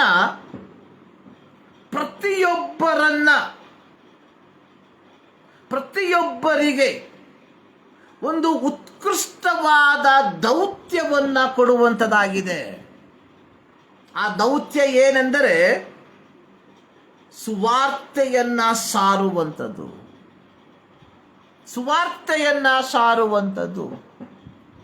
ಸೊ ಈ ಒಂದು ದೌತ್ಯವನ್ನ ನಾವು ನಿರ್ವಹಿಸದೆ ಕೇವಲ ಪುನರುತ್ಥಾನದ ದಿನವನ್ನ ಆಚರಿಸುವುದರಿಂದ ಯಾವ ಪ್ರಯೋಜನವೂ ಇಲ್ಲ ಎಂಬುವಂಥದ್ದನ್ನ ನಾವು ಅರ್ಥ ಮಾಡಿಕೊಳ್ಬೇಕಾಗಿದೆ ಪ್ರಿಯರೇ. ನಾನು ಎಲ್ಲ ಬಾರಿ ಹೇಳುವ ರೀತಿಯಲ್ಲಿ ಕ್ರೈಸ್ತತ್ವ ಅನ್ನುವಂಥದ್ದು ಕೇವಲ 4 ಗೋಡೆಗಳ ನಡುವೆ ಜೀವಿಸುವಂತಹ ಒಂದು ಜೀವಿತವಲ್ಲ. ಪುನರುತ್ಥಾನದ ಶಕ್ತಿ ಅನ್ನುವಂಥದ್ದು ಕೇವಲ ಆ ಒಂದು ದಿನಕ್ಕೆ ಮಾತ್ರ ಸೀಮಿತವಾಗಿರುವಂಥದ್ದಲ್ಲ. ಪುನರುತ್ಥಾನದ ಶಕ್ತಿ ಎನ್ನುವಂಥದ್ದು ನಮ್ಮನ್ನು ರೂಪಾಂತರ ಪಡಿಸುವಂಥದ್ದಾಗಿದೆ. ರೂಪಾಂತರ ಎಂಬ ಪದವನ್ನ ನಾವು ಕೇಳುವಂತಹ ಸಂದರ್ಭದಲ್ಲಿ ನಾವು ಬಯಸುವಂತಹ ರೂಪಾಂತರ ಅನ್ನುವಂಥದ್ದು ನಮ್ಮ ಆರ್ಥಿಕತೆಯ ಸ್ಥಿತಿಗತಿಗಳಿಗೆ ಒಂದು ಬದಲಾವಣೆಯನ್ನ. ಆದರೆ ದೇವರ ವಾಕ್ಯವು ನಮ್ಮನ್ನು ಎಚ್ಚರಿಕೆ ಪಡಿಸುವಂಥದ್ದು ರೂಪಾಂತರವೆಂದರೆ ನಮ್ಮ ಜೀವಿತದಲ್ಲಿ ಕೆಲವು ಬದಲಾವಣೆಗಳನ್ನು, ನಮ್ಮ ಆಧ್ಯಾತ್ಮಿಕ ಜೀವಿತದಲ್ಲಿ ಕೆಲವು ಬದಲಾವಣೆಗಳನ್ನ, ಯಾವ ರೀತಿಯಾಗಿ ಪೌಲನ ಜೀವಿತ ಬದಲಾವಣೆಗೊಳ್ತೋ, ಯಾವ ರೀತಿಯಾಗಿ ಮಗ್ದಲ ಮರಿಯಳ ಜೀವಿತ ಬದಲಾವಣೆಗೊಳ್ತೋ, ಅದೇ ರೀತಿ ಆ ಒಂದು ಪುನರುತ್ಥಾನದ ಶಕ್ತಿ ನಮ್ಮ ಜೀವಿತದಲ್ಲಿ ಕೆಲವು ಬದಲಾವಣೆಗಳನ್ನ ತರುವಂತದ್ದಾಗಿರಬೇಕು. ಪ್ರತ್ಯೇಕವಾಗಿ ರೋಮ ಪತ್ರಿಕೆಯಲ್ಲಿ ನಾವು ಓದಿ ಕೇಳಿದ ರೀತಿಯಲ್ಲಿ ಯೇಸುವನ್ನು ಸತ್ತವರೊಳಗಿಂದ ಎಬ್ಬಿಸಿದಾತನ ಆತ್ಮನು ನಿಮ್ಮಲ್ಲಿ ವಾಸವಾಗಿದ್ದರೆ ನಿಮ್ಮ ಮರ್ತ್ಯ ದೇಹವನ್ನು ಸಹ ಬದುಕಿಸ್ತಾನೆ. ಪುನರುತ್ಥಾನದ ಅನುಭವ ಅಂದರೆ ಪುನರುತ್ಥಾನದ ಅನುಭವ ಅನ್ನುವಂಥದ್ದು ಕ್ರಿಸ್ತನಲ್ಲಿ ಒಂದಾಗುವಂಥದ್ದಾಗಿದೆ. ಪ್ರಿಯರೇ, ಆ ಒಂದು ಅನುಭವದಲ್ಲಿ ನಾವು ಜೀವಿಸುವಂಥವರಾಗಿದ್ದೇವ ಎಂಬುದನ್ನ ಈ ಮುಂಜಾನೆಯಲ್ಲಿ ನಾವು ಪರೀಕ್ಷೆ ಮಾಡಿಕೊಳ್ಳಬೇಕಾಗಿದೆ. ನಂತರವಾಗಿ ನಾವು ಕಾಣುವಂಥದ್ದು ಪ್ರತ್ಯೇಕವಾಗಿ 2 ಸಮುವೇಲನ ಪುಸ್ತಕದಲ್ಲಿ ದಾವೀದನು ದೇವರನ್ನ ಆರಾಧಿಸುವಂತಹ ಒಂದು ಭಾಗ ಬರೆಯಲ್ಪಟ್ಟಿದೆ. ಆ ಒಂದು ಭಾಗದಲ್ಲಿ ಪ್ರತ್ಯೇಕವಾಗಿ ಅದರ 5-6 ವಾಕ್ಯಗಳಲ್ಲಿ ನಾವು ನೋಡುವಂಥದ್ದು ಮರಣ ಪ್ರವಾಹದ ಕಲ್ಲೋಲಗಳು ನನ್ನನ್ನು ಸುತ್ತಿಕೊಂಡವು, ನಾಶ ಪ್ರವಾಹವು ನನ್ನನ್ನು ನಡುಗಿಸಿತು, ಪಾತಾಳ ಪಾಶಗಳು ನನ್ನನ್ನು ಆವರಿಸಿಕೊಂಡವು, ಮರಣಕರವಾದ ಉರುಳುಗಳು ನನ್ನೆದುರಿನಲ್ಲಿದ್ದವು. ಅಂತ ಕಷ್ಟದಲ್ಲಿ ನಾನು ಯೆಹೋವನಿಗೆ ಮೊರೆಯಿಟ್ಟನು, ನನ್ನ ದೇವರನ್ನು ಪ್ರಾರ್ಥಿಸಿದನು. ಆತನು ತನ್ನ ಮಂದಿರದಲ್ಲಿ ನನ್ನ ಶಬ್ದವನ್ನು ಕೇಳಿ ನನ್ನ ಕೂಗು ಆತನ ಸನ್ನಿಧಿಗೆ ಮುಟ್ಟಿತು. ನೋಡಿ, ಆಧ್ಯಾತ್ಮಿಕತೆಯಲ್ಲಿ ನಾವು ಈ ಒಂದು ವಾಕ್ಯ ಭಾಗವನ್ನ ಪರೀಕ್ಷಿಸಿಕೊಳ್ಳುವಂತಹ ಸಂದರ್ಭದಲ್ಲಿ ಮರಣ ಪ್ರವಾಹಗಳು, ನಾಶ ಪ್ರವಾಹಗಳು, ಪಾತಾಳ ಪಾಶಗಳು, ಮರಣಕರವಾದ ಉರುಳುಗಳು, ಇವೆಲ್ಲವುಗಳು ಈ ಒಂದು ನಿತ್ಯತ್ವದ ನಾಶತ್ವದ ಆ ಒಂದು ಅನುಭವದಲ್ಲಿ ದಾವೀದನು ಈ ಒಂದು ಕೀರ್ತನೆಯನ್ನ ರಚಿಸುವಂಥದ್ದು. ದೇವರು ಯೆಹೋವನು ದಾವೀದನನ್ನು ಸೌಲನ ಕೈಯಿಂದ ಬಿಡಿಸಿದ ನಂತರ ದೇವರನ್ನ ಸ್ತುತಿಸುವುದಕ್ಕೋಸ್ಕರವಾಗಿ, ದೇವರನ್ನ ಆರಾಧಿಸುವುದಕ್ಕೋಸ್ಕರವಾಗಿ ರಚಿಸಿದಂತಹ ಒಂದು ಕೀರ್ತನೆ. ದಾವೀದನು ಚಿಕ್ಕ ಪ್ರಾಯದಲ್ಲಿಯೇ ಇಸ್ರಾಯೇಲ್ಯರ ಅರಸನನ್ನಾಗಿ ಅಭಿಷೇಕಿಸಲ್ಪಟ್ಟಾಗ್ಯೂ ಸಿಂಹಾಸನದಲ್ಲಿ ಕೂತುಕೊಳ್ಳುವುದಕ್ಕೆ ಸುಮಾರು 30 ವರ್ಷ ಕಾಯಬೇಕಾಗಿ ಬಂದಿತ್ತು. ಈ 30 ವರ್ಷದ ಪ್ರಯಾಣ ಅನ್ನುವಂಥದ್ದು ಸುಖ ಸಂಪತ್ಭರಿತವಾದಂತಹದಾಗಿರಲಿಲ್ಲ. ದಾವೀದನು ಸೌಲನಿಗೆ ಎದರಿ ಕಾಡುಗಳಲ್ಲಿ, ಮೇಡುಗಳಲ್ಲಿ, ಗುಹೆಗಳಲ್ಲಿ ದಿನಗಳನ್ನು ಕಳೆಯುವಂಥದ್ದನ್ನು ನಾವು ನೋಡುತ್ತೇವೆ. ಅನೇಕ ಸಂದರ್ಭಗಳಲ್ಲಿ ಮರಣವನ್ನು ಮುಖಾಮುಖಿಯಾಗಿ ಕಂಡಂತಹ ವ್ಯಕ್ತಿಯಾಗಿದ್ದ ದಾವೀದ. ಒಮ್ಮೆ ದಾವೀದನು ತಾನೇ ಹೇಳಿರುವಂಥದ್ದು, ನನಗೂ ಮರಣಕ್ಕೂ ಕೇವಲ ಒಂದು ಗೇಣು ಉದ್ದ ಮಾತ್ರ ಎಂಬುದಾಗಿ. ಇಂತಹ ಒಂದು ಪರಿಸ್ಥಿತಿಯಲ್ಲಿ ದಾವೀದನು ಹಾದು ಹೋದಂತಹ ಸಂದರ್ಭದಲ್ಲಿ ಯೆಹೋವನು ದಾವೀದನನ್ನ ಸೌಲನ ಕೈಯಿಂದ ತಪ್ಪಿಸಿದ. ಇದರ ಸ್ತೋತ್ರಕ್ಕೋಸ್ಕರವಾಗಿ ದಾವೀದನು ರಚಿಸಿದಂತಹ ಒಂದು ಕೀರ್ತನೆ ಮರಣ ಪ್ರವಾಹದ ಅಲ್ಲೋಕಲ್ಲೋಲಗಳು. ಪ್ರಿಯರೇ, 2000 ವರ್ಷಗಳ ಹಿಂದೆ ಯೇಸು ಸ್ವಾಮಿ ಈ ಲೋಕಕ್ಕೆ ಬಾರದೆ ಹೋಗಿದ್ರೆ ನಾವುಗಳು ಸಹ ಇಂತಹ ಮರಣಕರವಾದ ಅಲ್ಲೋಲ ಕಲ್ಲೋಲಗಳಿಗೆ, ನಾಶ ಪ್ರವಾಹಗಳಿಗೆ ಸಿಲುಕಿ ನಾವು ನಿಶೇಷರಾಗಿ ನಾಶವಾಗಿ ಹೋಗಬೇಕಾಗಿತ್ತು. ಆದರೆ ಕರುಣಾಮಯನಾದ ದೇವರು ತನ್ನ ಏಕಮಾತ್ರ ಕುಮಾರನನ್ನ ಈ ಲೋಕಕ್ಕೆ ಕಳುಹಿಸಿ ನಮ್ಮೆಲ್ಲರ ಪಾಪಗಳ ಪರಿಹಾರಕ್ಕೋಸ್ಕರವಾಗಿ ಅವನನ್ನು ಯಜ್ಞಾರ್ಪಿತನಾಗಿ ಅರ್ಪಿಸಿ ಆತನ ರಕ್ತದ ಮೂಲಕ ನಮ್ಮ ಪಾಪಗಳಿಗೆ ಕ್ಷಮಾಪಣೆಯನ್ನು ಕೊಟ್ಟು ದೇವರ ಮಕ್ಕಳೆಂಬ ಪದವಿಯಲ್ಲಿ ನಮ್ಮನ್ನು ನಿಲ್ಲಿಸಿ, ಅದು ಮಾತ್ರವಲ್ಲ, ನಿತ್ಯತ್ವದಲ್ಲಿ ಆತನೊಂದಿಗೆ ವಾಸಿಸುವಂತಹ ಒಂದು ಅವಕಾಶವನ್ನು ಕಲ್ಪಿಸಿಕೊಟ್ಟಿರಲಾಗಿ ನಾವು ನಮ್ಮ ದೈನಂದಿನ ಜೀವಿತದಲ್ಲಿ ಈ ಒಂದು ಪುನರುತ್ಥಾನದ ಅನುಭವದಲ್ಲಿ ಜೀವಿಸುತ್ತಿದ್ದೇವ ಎಂಬ ಪ್ರಶ್ನೆಯನ್ನು ನಾವು ಕೇಳಿಕೊಳ್ಬೇಕು ಪ್ರಿಯರೇ. ಪುನರುತ್ಥಾನ ಅನ್ನುವಂಥದ್ದು ಕೇವಲ ಆಚರಣೆಗೆ ಮಾತ್ರ ಸೀಮಿತವಾಗಿರಬಾರದು. ಯೇಸು ಕ್ರಿಸ್ತನ ಪುನರುತ್ಥಾನ ಕ್ರೈಸ್ತತ್ವದ ಕೊನೆಯಲ್ಲ. ಯೇಸು ಕ್ರಿಸ್ತನ ಪುನರುತ್ಥಾನ ಅನ್ನುವಂಥದ್ದು ಕ್ರೈಸ್ತತ್ವದ ಪ್ರಾರಂಭವಾಗಿದೆ. ತಂದೆಯಾದ ದೇವರು ನಿರ್ವಹಿಸಬೇಕಾದಂತಹ ಎಲ್ಲ ದೌತ್ಯವನ್ನು ನಿರ್ವಹಿಸಿ ಯೇಸು ಕ್ರಿಸ್ತನು ಪರಲೋಕಕ್ಕೆ ಪುನರುತ್ಥಾನವನ್ನು ಹೊಂದಿದನು ಎಂಬುದಾಗಿ ನಾವು ನೋಡುವಾಗ, ಈ ಪುನರುತ್ಥಾನ ಹೊಂದಿದಂತಹ ಯೇಸು ಕ್ರಿಸ್ತನು ನಮಗೆ ಕೆಲವು ದೌತ್ಯವನ್ನು ಕೊಟ್ಟಿದ್ದಾನೆ ಎಂಬುದನ್ನು ನಾವು ಮರಿಬಾರದು. ಈ ಪುನರುತ್ಥಾನವನ್ನು ಆಚರಿಸುವಂತಹ ನಾವುಗಳು ನಮ್ಮ ದೌತ್ಯವನ್ನು ಮರೆತರೆ ನಾವುಗಳು ಪುನರುತ್ಥಾನದಲ್ಲಿ ಭಾಗಿಗಳಾಗಿಲ್ಲ ಎಂಬುದನ್ನು ನಾವು ಎಂದಿಗೂ ಮರಿಬಾರದು. ಈ ಮುಂಜಾನೆಯಲ್ಲಿ ದೇವರ ಸನ್ನಿಧಾನದಲ್ಲಿ ನಾವು ಸೇರಿ ಬಂದಿರಲಾಗಿ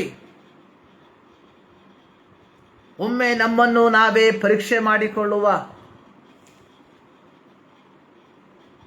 ಶಿಷ್ಯರ ಹಾಗೆ, ಮಗ್ದಲ ಮರಿಯಳ ಹಾಗೆ ಆತ ಮುಂಚಿತವಾಗಿಯೇ ಮೂರನೇ ದಿನದಲ್ಲಿ ಪುನರುತ್ಥಾನ ಹೊಂದುತ್ತೇನೆ ಎಂಬುದಾಗಿ ಹೇಳಿದಾಗ್ಯೂ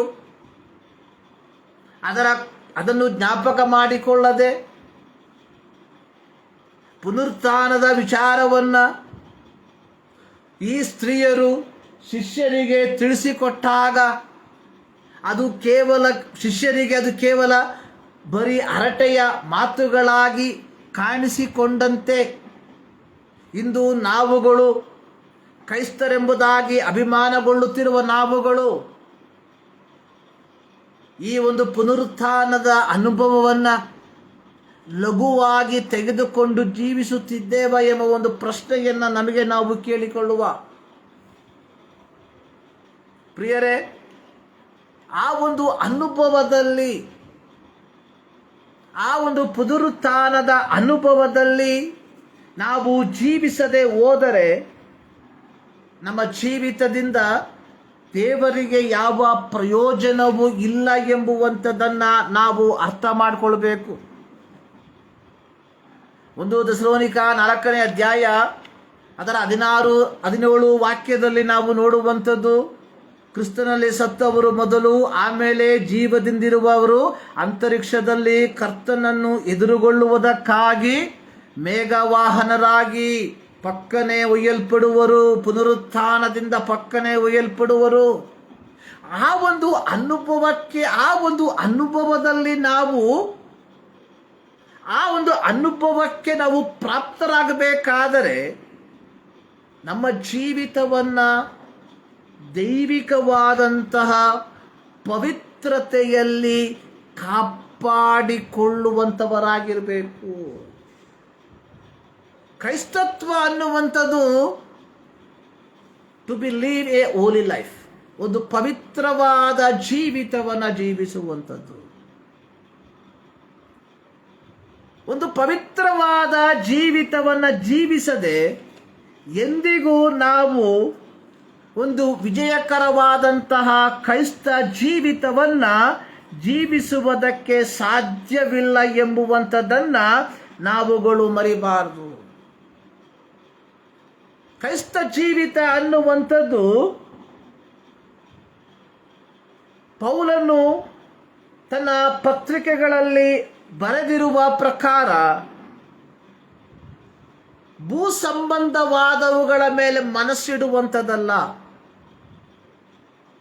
ಲೌಕಿಕತೆಯ ಮೇಲೆ ಮನಸ್ಸಿಡುವಂಥದ್ದಲ್ಲ, ನಮ್ಮ ಆಶಾ ಪಾಶಗಳಿಗೆ ಅನುಗುಣವಾಗಿ ಜೀವಿಸುವಂಥದ್ದಲ್ಲ. ನಿಜವಾದ ಕ್ರೈಸ್ತ ಜೀವಿತ ಅನ್ನುವಂಥದ್ದು ಪವಿತ್ರಾತ್ಮನನ್ನ ಅನುಸರಿಸಿ ಪವಿತ್ರಾತ್ಮನಿಗೆ ಅನುಸಾರವಾಗಿ ನಮ್ಮ ಜೀವಿತವನ್ನು ನಿರ್ವಹಿಸುವಂಥದ್ದು. ಆ ಒಂದು ಜೀವಿತದಲ್ಲಿ ಜೀವಿಸುವಂಥವರಿಗೆ ಮಾತ್ರ ಆ ಒಂದು ಪುನರುತ್ಥಾನದ ಅನುಭವದಲ್ಲಿ, ಆ ಒಂದು ಪುನರುತ್ಥಾನದ ಶಕ್ತಿಯಲ್ಲಿ ತಮ್ಮ ಜೀವಿತವನ್ನು ಮುಂದಕ್ಕೆ ತೆಗೆದುಕೊಂಡು ಹೋಗುವುದಕ್ಕೆ ಸಾಧ್ಯ. ಇಲ್ಲವಾದರೆ ಪ್ರಿಯರೇ, ನಮ್ಮ ಜೀವಿತ ಯಾವ ಅರ್ಥಹೀನವಾಗಿ ಮಾರ್ಪಡುವಂಥದ್ರಲ್ಲಿ ಯಾವ ಸಂಶಯವೂ ಇಲ್ಲ. 2025ರ ಈ ಒಂದು ಪುನರುತ್ಥಾನದ ದಿನದಲ್ಲಿ ನಾವು ದೇವರ ಸನ್ನಿಧಾನಕ್ಕೆ ಸೇರಿ ಬಂದಿರುವಾಗ ನಮ್ಮ ಜೀವಿತದಲ್ಲಿ ಈ ಒಂದು ಪುನರುತ್ಥಾನದ ಮೂಲಕ ಉಂಟಾದ ರೂಪಾಂತರ ಏನೆಂಬುದನ್ನು ನಾವು ಪರೀಕ್ಷೆ ಮಾಡಿಕೊಳ್ಳುವ, ಅಥವಾ ಕೇವಲ ಕಳೆದ 39 ದಿನ ನಮ್ಮ ಜೀವಿತದಲ್ಲಿ ಕೆಲವು ಕಾರ್ಯಗಳನ್ನು ಬಿಟ್ಟಂಥದ್ದನ್ನು ಈ 40ನೇ ದಿನದಲ್ಲಿ ಪೂರ್ಣ ಪ್ರಮಾಣದಲ್ಲಿ ಆ ಬಿಟ್ಟಂಥ ಎಲ್ಲ ಕಾರ್ಯಗಳನ್ನು ತೆಗೆದುಕೊಳ್ಳುವಂತಹ ಮನೋಭಾವದಲ್ಲಿ ನಾವು ಈ ಒಂದು ದಿನದಲ್ಲಿ ಆಗಿದ್ದೇವ ಎಂಬ ಒಂದು ವಿಚಾರವನ್ನು ನಾವು ಚಿಂತಿಸಬೇಕಾಗಿರುವಂಥದ್ದು ಬಹಳ ಪ್ರಾಮುಖ್ಯ. ಪುನರುತ್ಥಾನದ ಶಕ್ತಿ ಎನ್ನುವಂಥದ್ದು ನಮ್ಮ ಮರ್ತ್ಯ ಶರೀರವನ್ನು ಜೀವಿಸುವಂಥದ್ದಾಗಿದೆ. ಪ್ರಿಯರೇ, ಶಾರೀರಿಕವಾಗಿಯೋ ಮಾನಸಿಕವಾಗಿಯೋ ಬೇರೆ ಯಾವುದಾದರೂ ವಿಚಾರದಲ್ಲಿ ನಾವು ಕ್ಷೀಣತೆಯಿಂದ ಜೀವಿಸುವಂತಹ ವ್ಯಕ್ತಿಗಳಾಗಿದ್ದರೆ ಈ ಮುಂಜಾನೆಯಲ್ಲಿ ಯೇಸು ಕ್ರಿಸ್ತನ ಪುನರುತ್ಥಾನದ ಶಕ್ತಿ ನಮ್ಮ ಜೀವಿತದಲ್ಲಿ ವ್ಯಾಪಿಸಿ ನಮ್ಮ ಜೀವಿತಕ್ಕೆ ಪರಿಪೂರ್ಣವಾದಂತಹ ಒಂದು ಬದಲಾವಣೆಯನ್ನು ತರುವುದಕ್ಕೆ ಶಕ್ತವಾಗಿದೆ ಎಂಬುದನ್ನು ನಾವು ಅರ್ಥ ಮಾಡಿಕೊಂಡು ನಮ್ಮ ಜೀವಿತವನ್ನು ನಾವು ನಿರ್ವಹಿಸುವಂಥವರಾಗಿರುವ, ಪ್ರತ್ಯೇಕವಾಗಿ ಕಡೆಯದಾಗಿ ನಾವು ನೋಡುವಂಥದ್ದು 1 ಕೊರಿಂಥ 15ನೇ ಅಧ್ಯಾಯದಲ್ಲಿ ಪೌಲನು ಹೇಳಿರುವಂತಹ ಒಂದು ಮಾತು, ಪುನರುತ್ಥಾನದ ಕುರಿತಾಗಿ ಪೌಲನು ಹೇಳುವಂತಹ ಸಂದರ್ಭದಲ್ಲಿ ಹೇಳಿರುವಂತಹ ಒಂದು ಮಾತು, ನೀನು ಬಿತ್ತುವ ಬೀಜವು ಸಾಯದಿದ್ದರೆ ಜೀವಿತವಾಗುವುದಿಲ್ಲ. ಒಂದು ವೇಳೆ ಗೋಧಿಯನ್ನಾಗಲಿ ಬೇರೆ ಯಾವುದೇ ಬೀಜವನ್ನಾಗಲಿ ಬಿತ್ತುವಾಗ ಬರೀ ಕಾಳನ್ನೇ ಹೊರತು ಮುಂದೆ ಆಗಬೇಕಾದದನ್ನು ಬಿತ್ತುವುದಿಲ್ಲ. ನಾವು ಪುನರುತ್ಥಾನದಲ್ಲಿ ಭಾಗಿಗಳಾಗಬೇಕಾದ್ರೆ we should ready to die our self. ಯೋಹಾನನ ಸುವಾರ್ತೆಯಲ್ಲಿ ಯೇಸು ಸ್ವಾಮಿ ಹೇಳ್ತಾ ಇದ್ದಾನೆ, ಗೋಧಿಯ ಕಾಳು ಭೂಮಿಯಲ್ಲಿ ಬಿದ್ದು ಸಾಯದಿದ್ದರೆ ಒಂದೇ ಆಗಿ ಉಳಿತದೆ, ಸತ್ತರೆ ಬಹಳ ಫಲ ಕೊಡ್ತದೆ ಎಂಬುದಾಗಿ. ಅಂದರೆ ನಾವು ಪುನರುತ್ಥಾನದಲ್ಲಿ, ಆ ಪುನರುತ್ಥಾನದ ಅನುಭವದಲ್ಲಿ ಭಾಗಿಗಳಾಗಬೇಕಾದರೆ ಈ ಲೋಕದ ವಿಚಾರದಲ್ಲಿ ನಾವು ಸಾಯುವಂಥವರಾಗಿರಬೇಕು. ಇಂದು ನಾವು ಈ ಲೋಕಕ್ಕೋಸ್ಕರವಾಗಿ ಜೀವಿಸುವಂತಹ ವ್ಯಕ್ತಿಗಳಾಗಿದ್ದೇವೆ. ಪ್ರಿಯರೇ, ಲಯವಾಗುವಂಥದ್ದು ನಿರ್ಲಯಾವಸ್ಥೆಗೆ ಎದ್ದು ಬರಬೇಕು. ಲಯವಾಗುವಂಥದ್ದು ಕೊರಿತ ಪತ್ರಿಕೆ 15ನೇ ಅಧ್ಯಾಯದ 50ನೇ ವಾಕ್ಯದಲ್ಲಿ ಹೇಳ್ತಾ ಇದ್ದಾನೆ. ಅಲ್ಲಿ ಪೌಲನು ಹೇಳಿರುವಂಥದ್ದು, ರಕ್ತ ಮಾಂಸವು ದೇವರ ರಾಜ್ಯಕ್ಕೆ ಬಾಧ್ಯವಾಗಲಾರದು. ಅಂದರೆ ಈ ಶರೀರದಲ್ಲಿ ನಾವು ಜೀವಿಸುವಂತಹ ಸಂದರ್ಭದಲ್ಲಿ ನಾವು ನಮ್ಮ ಜೀವಿತವನ್ನ ಆ ದೈವಿಕತೆಯ ಪವಿತ್ರತೆಯಲ್ಲಿ ಕಾಪಾಡಿಕೊಂಡು ಜೀವಿಸಬೇಕು. ಆ ದೈವಿಕತೆಯ ಪವಿತ್ರತೆಯಲ್ಲಿ ಕಾಪಾಡಿಕೊಂಡು ಜೀವಿಸುವಂಥದ್ದು ಅಂದರೆ ವಿ ಶುಡ್ ಡೈ. ನಾವು ಸಾಯಬೇಕು. ನಮ್ಮ ಆಸೆಗಳನ್ನು, ನಮ್ಮ ಪಾಶಗಳನ್ನು, ನಮ್ಮ ಆಕಾಂಕ್ಷೆಗಳನ್ನು, ಲೌಕಿಕತೆಗಳನ್ನು ನಾವು ಸಾಯಿಸಿದರೆ ಮಾತ್ರ ಆ ಒಂದು ಪುನರುತ್ಥಾನದ ಅನುಭವದಲ್ಲಿ ಜೀವಿಸುವುದಕ್ಕೆ ಸಾಧ್ಯ. ಆಗ ಮಾತ್ರ ಪೌಲನು ಹೇಳಿದ ರೀತಿಯಲ್ಲಿ ನಾನು ನನ್ನ ಓಟವನ್ನು ಕೊನೆಗಾಣಿಸಿದ್ದೇನೆ, ಕ್ರಿಸ್ತ ನಂಬಿಕೆಯನ್ನು ಕಾಪಾಡಿಕೊಂಡಿದ್ದೇನೆ ಎಂಬುದಾಗಿ ಹೇಳುವುದಕ್ಕೆ ಸಾಧ್ಯ. ಪ್ರಿಯರೇ, ನಮ್ಮ ಜೀವಿತದಲ್ಲಿ ನಾವು ಆ ಒಂದು ಅನುಭವದಲ್ಲಿ ಜೀವಿಸಬೇಕೆಂಬುದಾಗಿ ಕರ್ತನು ಬಯಸುತ್ತಿರಲಾಗಿ ಆ ಒಂದು ಅನುಭವದಲ್ಲಿ ನಮ್ಮ ಜೀವಿತವನ್ನು ನಾವು ಜೀವಿಸುವಂಥವರಾಗಿದ್ದೇವೆ. ನೋಡಿ, ಮಗ್ದಲ ಮರಿಯಳಿಗೆ ದೂತನು ಹೇಳಿದಂತಹ ಒಂದು ಸಂದೇಶ ಇದೆ.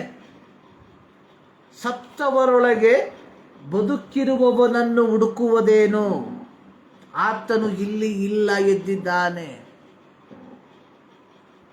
ಕ್ರೈಸ್ತತ್ವದಲ್ಲಿ ಜೀವಿಸುತ್ತಿರುವ ನಾವುಗಳು ಯೇಸು ಕ್ರಿಸ್ತನ ಪುನರುತ್ಥಾನದ ಈ ದಿನವನ್ನು ಆಚರಿಸುತ್ತಿರುವಂತಹ ನಾವುಗಳು ಈಗಲೂ ಸಹ ಸತ್ತವರೊಳಗೆ ಯೇಸುವನ್ನ ಹುಡುಕುವಂಥವರಾಗಿದ್ದೇವ, ಅಥವಾ ಪುನರುತ್ಥಾನ ಹೊಂದಿದ ಯೇಸುವಿನಲ್ಲಿ ಪುನರುತ್ಥಾನದ ಅನುಭವದಲ್ಲಿ ನಾವು ಜೀವಿಸುವಂಥವರಾಗಿದ್ದೇವ ಎಂಬ ಒಂದು ಪ್ರಶ್ನೆಯನ್ನು ನಾವು ಕೇಳಿಕೊಳ್ಳುವಂಥವರಾಗಿರುವ. ನಾನು ಪ್ರಾರಂಭದಲ್ಲಿ ಹೇಳಿದೆ, ಎರಡು ಸಂಗತಿ ನಿಶ್ಚಿತ. ಒಂದು ನಮ್ಮ ಮರಣ, ಎರಡು ಕರ್ತನ ಬರೋಣ. ಈ ಎರಡು ಅನುಭವದಲ್ಲಿ ನಾವು ಒಂದು ಥೆಸಲೋನಿಕ ಪತ್ರಿಕೆಯಲ್ಲಿ ನಾವು ಓದಿ ಕೇಳಿದ ರೀತಿಯಲ್ಲಿ ಮೊದಲು ಕ್ರಿಸ್ತನಲ್ಲೇ ಸತ್ತವರು ಪುನರುತ್ಥಾನವನ್ನು ಹೊಂದುತ್ತಾರೆ. ಆಮೇಲೆ ಜೀವದಿಂದಿರುವಂಥವರು ಕಣ್ರಪ್ಪೆ ಬಡಿಯುವುದರೊಳಗೆ ಪುನರುತ್ಥಾನವನ್ನು ಹೊಂದುತ್ತಾರೆ. ಅಂದರೆ ಈ ಎರಡು ಪುನರುತ್ಥಾನದಲ್ಲಿ ಯಾವ ಪುನರುತ್ಥಾನದಲ್ಲಿ ನಾವು ಭಾಗಿಗಳಾಗಬೇಕಾದ್ರೂ ಸಹ ನಮ್ಮನ್ನು ಪವಿತ್ರತೆಯಲ್ಲಿ ಕಾಪಾಡಿಕೊಳ್ಬೇಕು. ಇಲ್ಲದೆ ಹೋದರೆ ಆ ಒಂದು ಪುನರುತ್ಥಾನದ ಅನುಭವಕ್ಕೆ, ನಮ್ಮನ್ನು ಆ ಒಂದು ಪುನರುತ್ಥಾನದಲ್ಲಿ ಭಾಗಿಗಳಾಗುವುದಕ್ಕೆ ನಮ್ಮಿಂದ ಸಾಧ್ಯವಿಲ್ಲ. 2025ರಲ್ಲಿ ನಮ್ಮ ಕ್ರೈಸ್ತ ಜೀವಿತವನ್ನು ಕೇವಲ ಆಚರಣೆಗಳಿಗೆ ಮಾತ್ರ ಸೀಮಿತವಾಗಿ ಇಟ್ಟುಕೊಳ್ಳದೆ ಪ್ರಾಯೋಗಿಕ ಜೀವಿತದಲ್ಲಿ ಪೇತ್ರನು ಹೇಳಿದ ರೀತಿಯಲ್ಲಿ ಆತನು ಪರಿಶುದ್ಧನಾಗಿರೋ ಪ್ರಕಾರ ನೀವು ಪರಿಶುದ್ಧರಾಗಿರ್ರಿ ಎಂಬ ಆ ಒಂದು ವಾಕ್ಯಾನುಸಾರವಾಗಿ.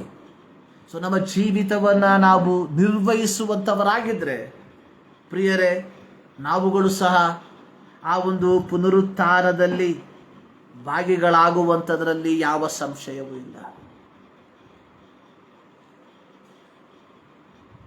ಯೋಹಾನನು ಪ್ರಕಟಣೆ ಪುಸ್ತಕವನ್ನು ಬರೆಯುವಂತಹ ಸಂದರ್ಭದಲ್ಲಿ ಅಲ್ಲಿ ಬರೆಯಲ್ಪಟ್ಟಿರುವಂಥದ್ದು, ಮೊದಲನೆಯ ಪುನರುತ್ಥಾನದಲ್ಲಿ ಭಾಗಿಗಳಾಗುವಂಥವರು ಧನ್ಯರು. ಆ ಪ್ರಕಟಣೆ ಪುಸ್ತಕವನ್ನು ಓದುವಂತಹ ಸಂದರ್ಭದಲ್ಲಿ ಗೊತ್ತಾಗ್ತದೆ ಅದರ ಪೂರ್ಣವಾದ ಚಿತ್ರಣ ಏನೆಂಬುದಾಗಿ. ಮೊದಲನೆಯ ಪುನರುತ್ಥಾನದಲ್ಲಿ ಭಾಗಿಗಳಾಗುವಂಥವರು ಧನ್ಯರು, ಅವರಿಗೆ ಎರಡನೆಯ ಮರಣದ ಮೇಲೆ ಅಧಿಕಾರವಿರುವುದಿಲ್ಲ.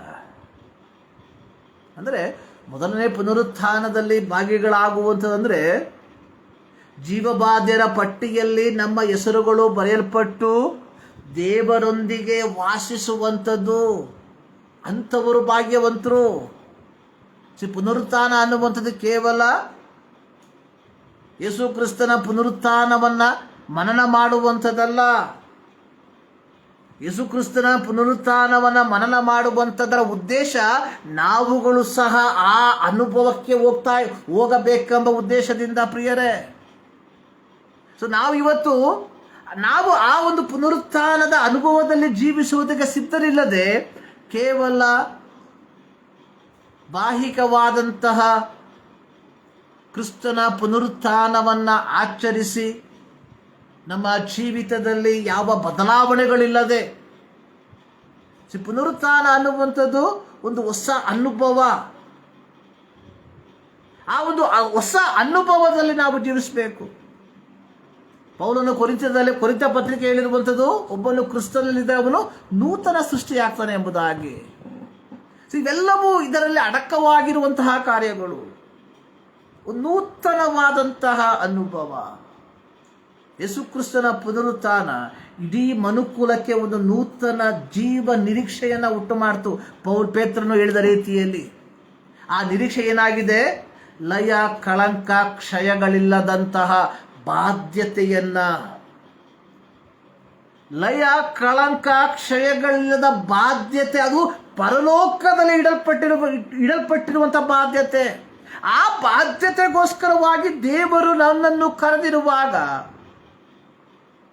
ನಾವು ನಮ್ಮ ಜೀವಿತದಲ್ಲಿ ಯೇಸು ಕ್ರಿಸ್ತನ ಶ್ರಮೆ, ಮರಣ, ಪುನರುತ್ಥಾನಕ್ಕೆ ಅನುಸಾರವಾಗಿ ನಮ್ಮ ಜೀವಿತವನ್ನು ನಿರ್ವಹಿಸುವಂಥ ವ್ಯಕ್ತಿಗಳಾಗಿದ್ದರೆ ಮಾತ್ರ ಆ ಒಂದು ಪುನರುತ್ಥಾನದ ಅನುಭವದಲ್ಲಿ, ಆ ಒಂದು ಪುನರುತ್ಥಾನದ ಆ ಒಂದು ನಿರೀಕ್ಷೆಯಲ್ಲಿ, ಆ ಜೀವಕರವಾದ ನಿರೀಕ್ಷೆಯಲ್ಲಿ ಜೀವಿಸುವುದಕ್ಕೆ ಸಾಧ್ಯ. ಈ ಮಾತುಗಳ ಮೂಲಕವಾಗಿ ದೇವರು ನಿಮ್ಮನ್ನು ಆಶೀರ್ವದಿಸಲಿ. ಪ್ರಾರ್ಥನೆ ಮಾಡುವ. ಸರ್ವಶಕ್ತನಾದ ದೇವರೇ, ಮತದಾವರ್ತಿ ನಮ್ಮನ್ನು ನಿಮ್ಮ ಕರಗಳಿಗೆ ಸಮರ್ಪಿಸ್ತಾ ಇದ್ದೇವೆ ಸ್ವಾಮಿ. ಈ ಒಂದು ಪುನರುತ್ಥಾನದ ದಿನದಲ್ಲಿ ಮತದಾವರ್ತಿ ನಿಮ್ಮ ಸನ್ನಿಧಾನಕ್ಕೆ ನಾವು ಸೇರಿ ಬರುವಂತೆ ನಮ್ಮ ಜೀವಿತದಲ್ಲಿ ಕೊಟ್ಟಂಥ ಅವಕಾಶಕ್ಕಾಗಿ ಸ್ತೋತ್ರ ಸ್ವಾಮಿ. ದೇವರೇ, ನಮ್ಮ ಜೀವಿತದ ಪ್ರತಿಯೊಂದು ಕ್ಷಣಗಳು ಆ ಒಂದು ಪುನರುತ್ಥಾನದ ಅನುಭವದಲ್ಲಿ ನಾವು ಜೀವಿಸುವಂತೆ ನಮ್ಮ ಜೀವಿತದಲ್ಲಿ ಕೃಪೆ ಮಾಡಬಹುದಾಗಿ ನಾವು ಪ್ರಾರ್ಥಿಸ್ತಾ ಇದ್ದೇವೆ. ಈ ಮುಂಜಾನೆಯಲ್ಲಿ ದೇವರ ವಾಕ್ಯವನ್ನು ಕೇಳಿಸಿಕೊಂಡಂಥ ನಿಮ್ಮ ಎಲ್ಲ ಪ್ರೇರಿಯಾಗಿ ಸ್ತೋತ್ರ. ಪ್ರತಿಯೊಬ್ಬರನ್ನು ಆಶೀರ್ವದಿಸು. 2025 ಮುಂದಿರುವಂತಹ ಪ್ರತಿಯೊಂದು ದಿನಗಳು ನಿಮ್ಮ ವಾಕ್ಯಾನುಸಾರವಾಗಿ, ನಿಮ್ಮ ಚಿತ್ತಾನುಸಾರವಾಗಿ ತಮ್ಮ ಜೀವಿತವನ್ನು ನಿರ್ವಹಿಸುವಂತೆ ಕೃಪೆ ಮಾಡಬಹುದಾಗಿ ನಾವು ಪ್ರಾರ್ಥಿಸುತ್ತೇವೆ. ನಮ್ಮ ಪ್ರಾರ್ಥನೆಗಳಿಗಾಗಿ ಸ್ತೋತ್ರ. ಯೇಸು ಕ್ರಿಸ್ತನ ಬುದ್ಧ ನಾಮದಲ್ಲಿ ಬೇಡುತ್ತೇವೆ ತಂದೆ. ನಮ್ಮ ಕರ್ತನಾದ ಯೇಸು ಕ್ರಿಸ್ತನ ಕೃಪೆ, ತಂದೆಯಾದ ದೇವರ ಪ್ರೀತಿ, ಪವಿತ್ರಾತ್ಮನ ನ್ಯೂನತೆ ನಮ್ಮೆಲ್ಲರ ಸಂಗಡ ಇಂದು ಸದಾ ಕಾಲವನ್ನು ನೆಲೆಗೊಂಡಿರಲಿ. ಈ ಮುಂಜಾನೆಯಲ್ಲಿ ಮತದಾವರ್ತಿ ದೇವರು ನಿಮ್ಮೆಲ್ಲರನ್ನ ಧಾರಾಳವಾಗಿ ಆಶೀರ್ವದಿಸಲಿ.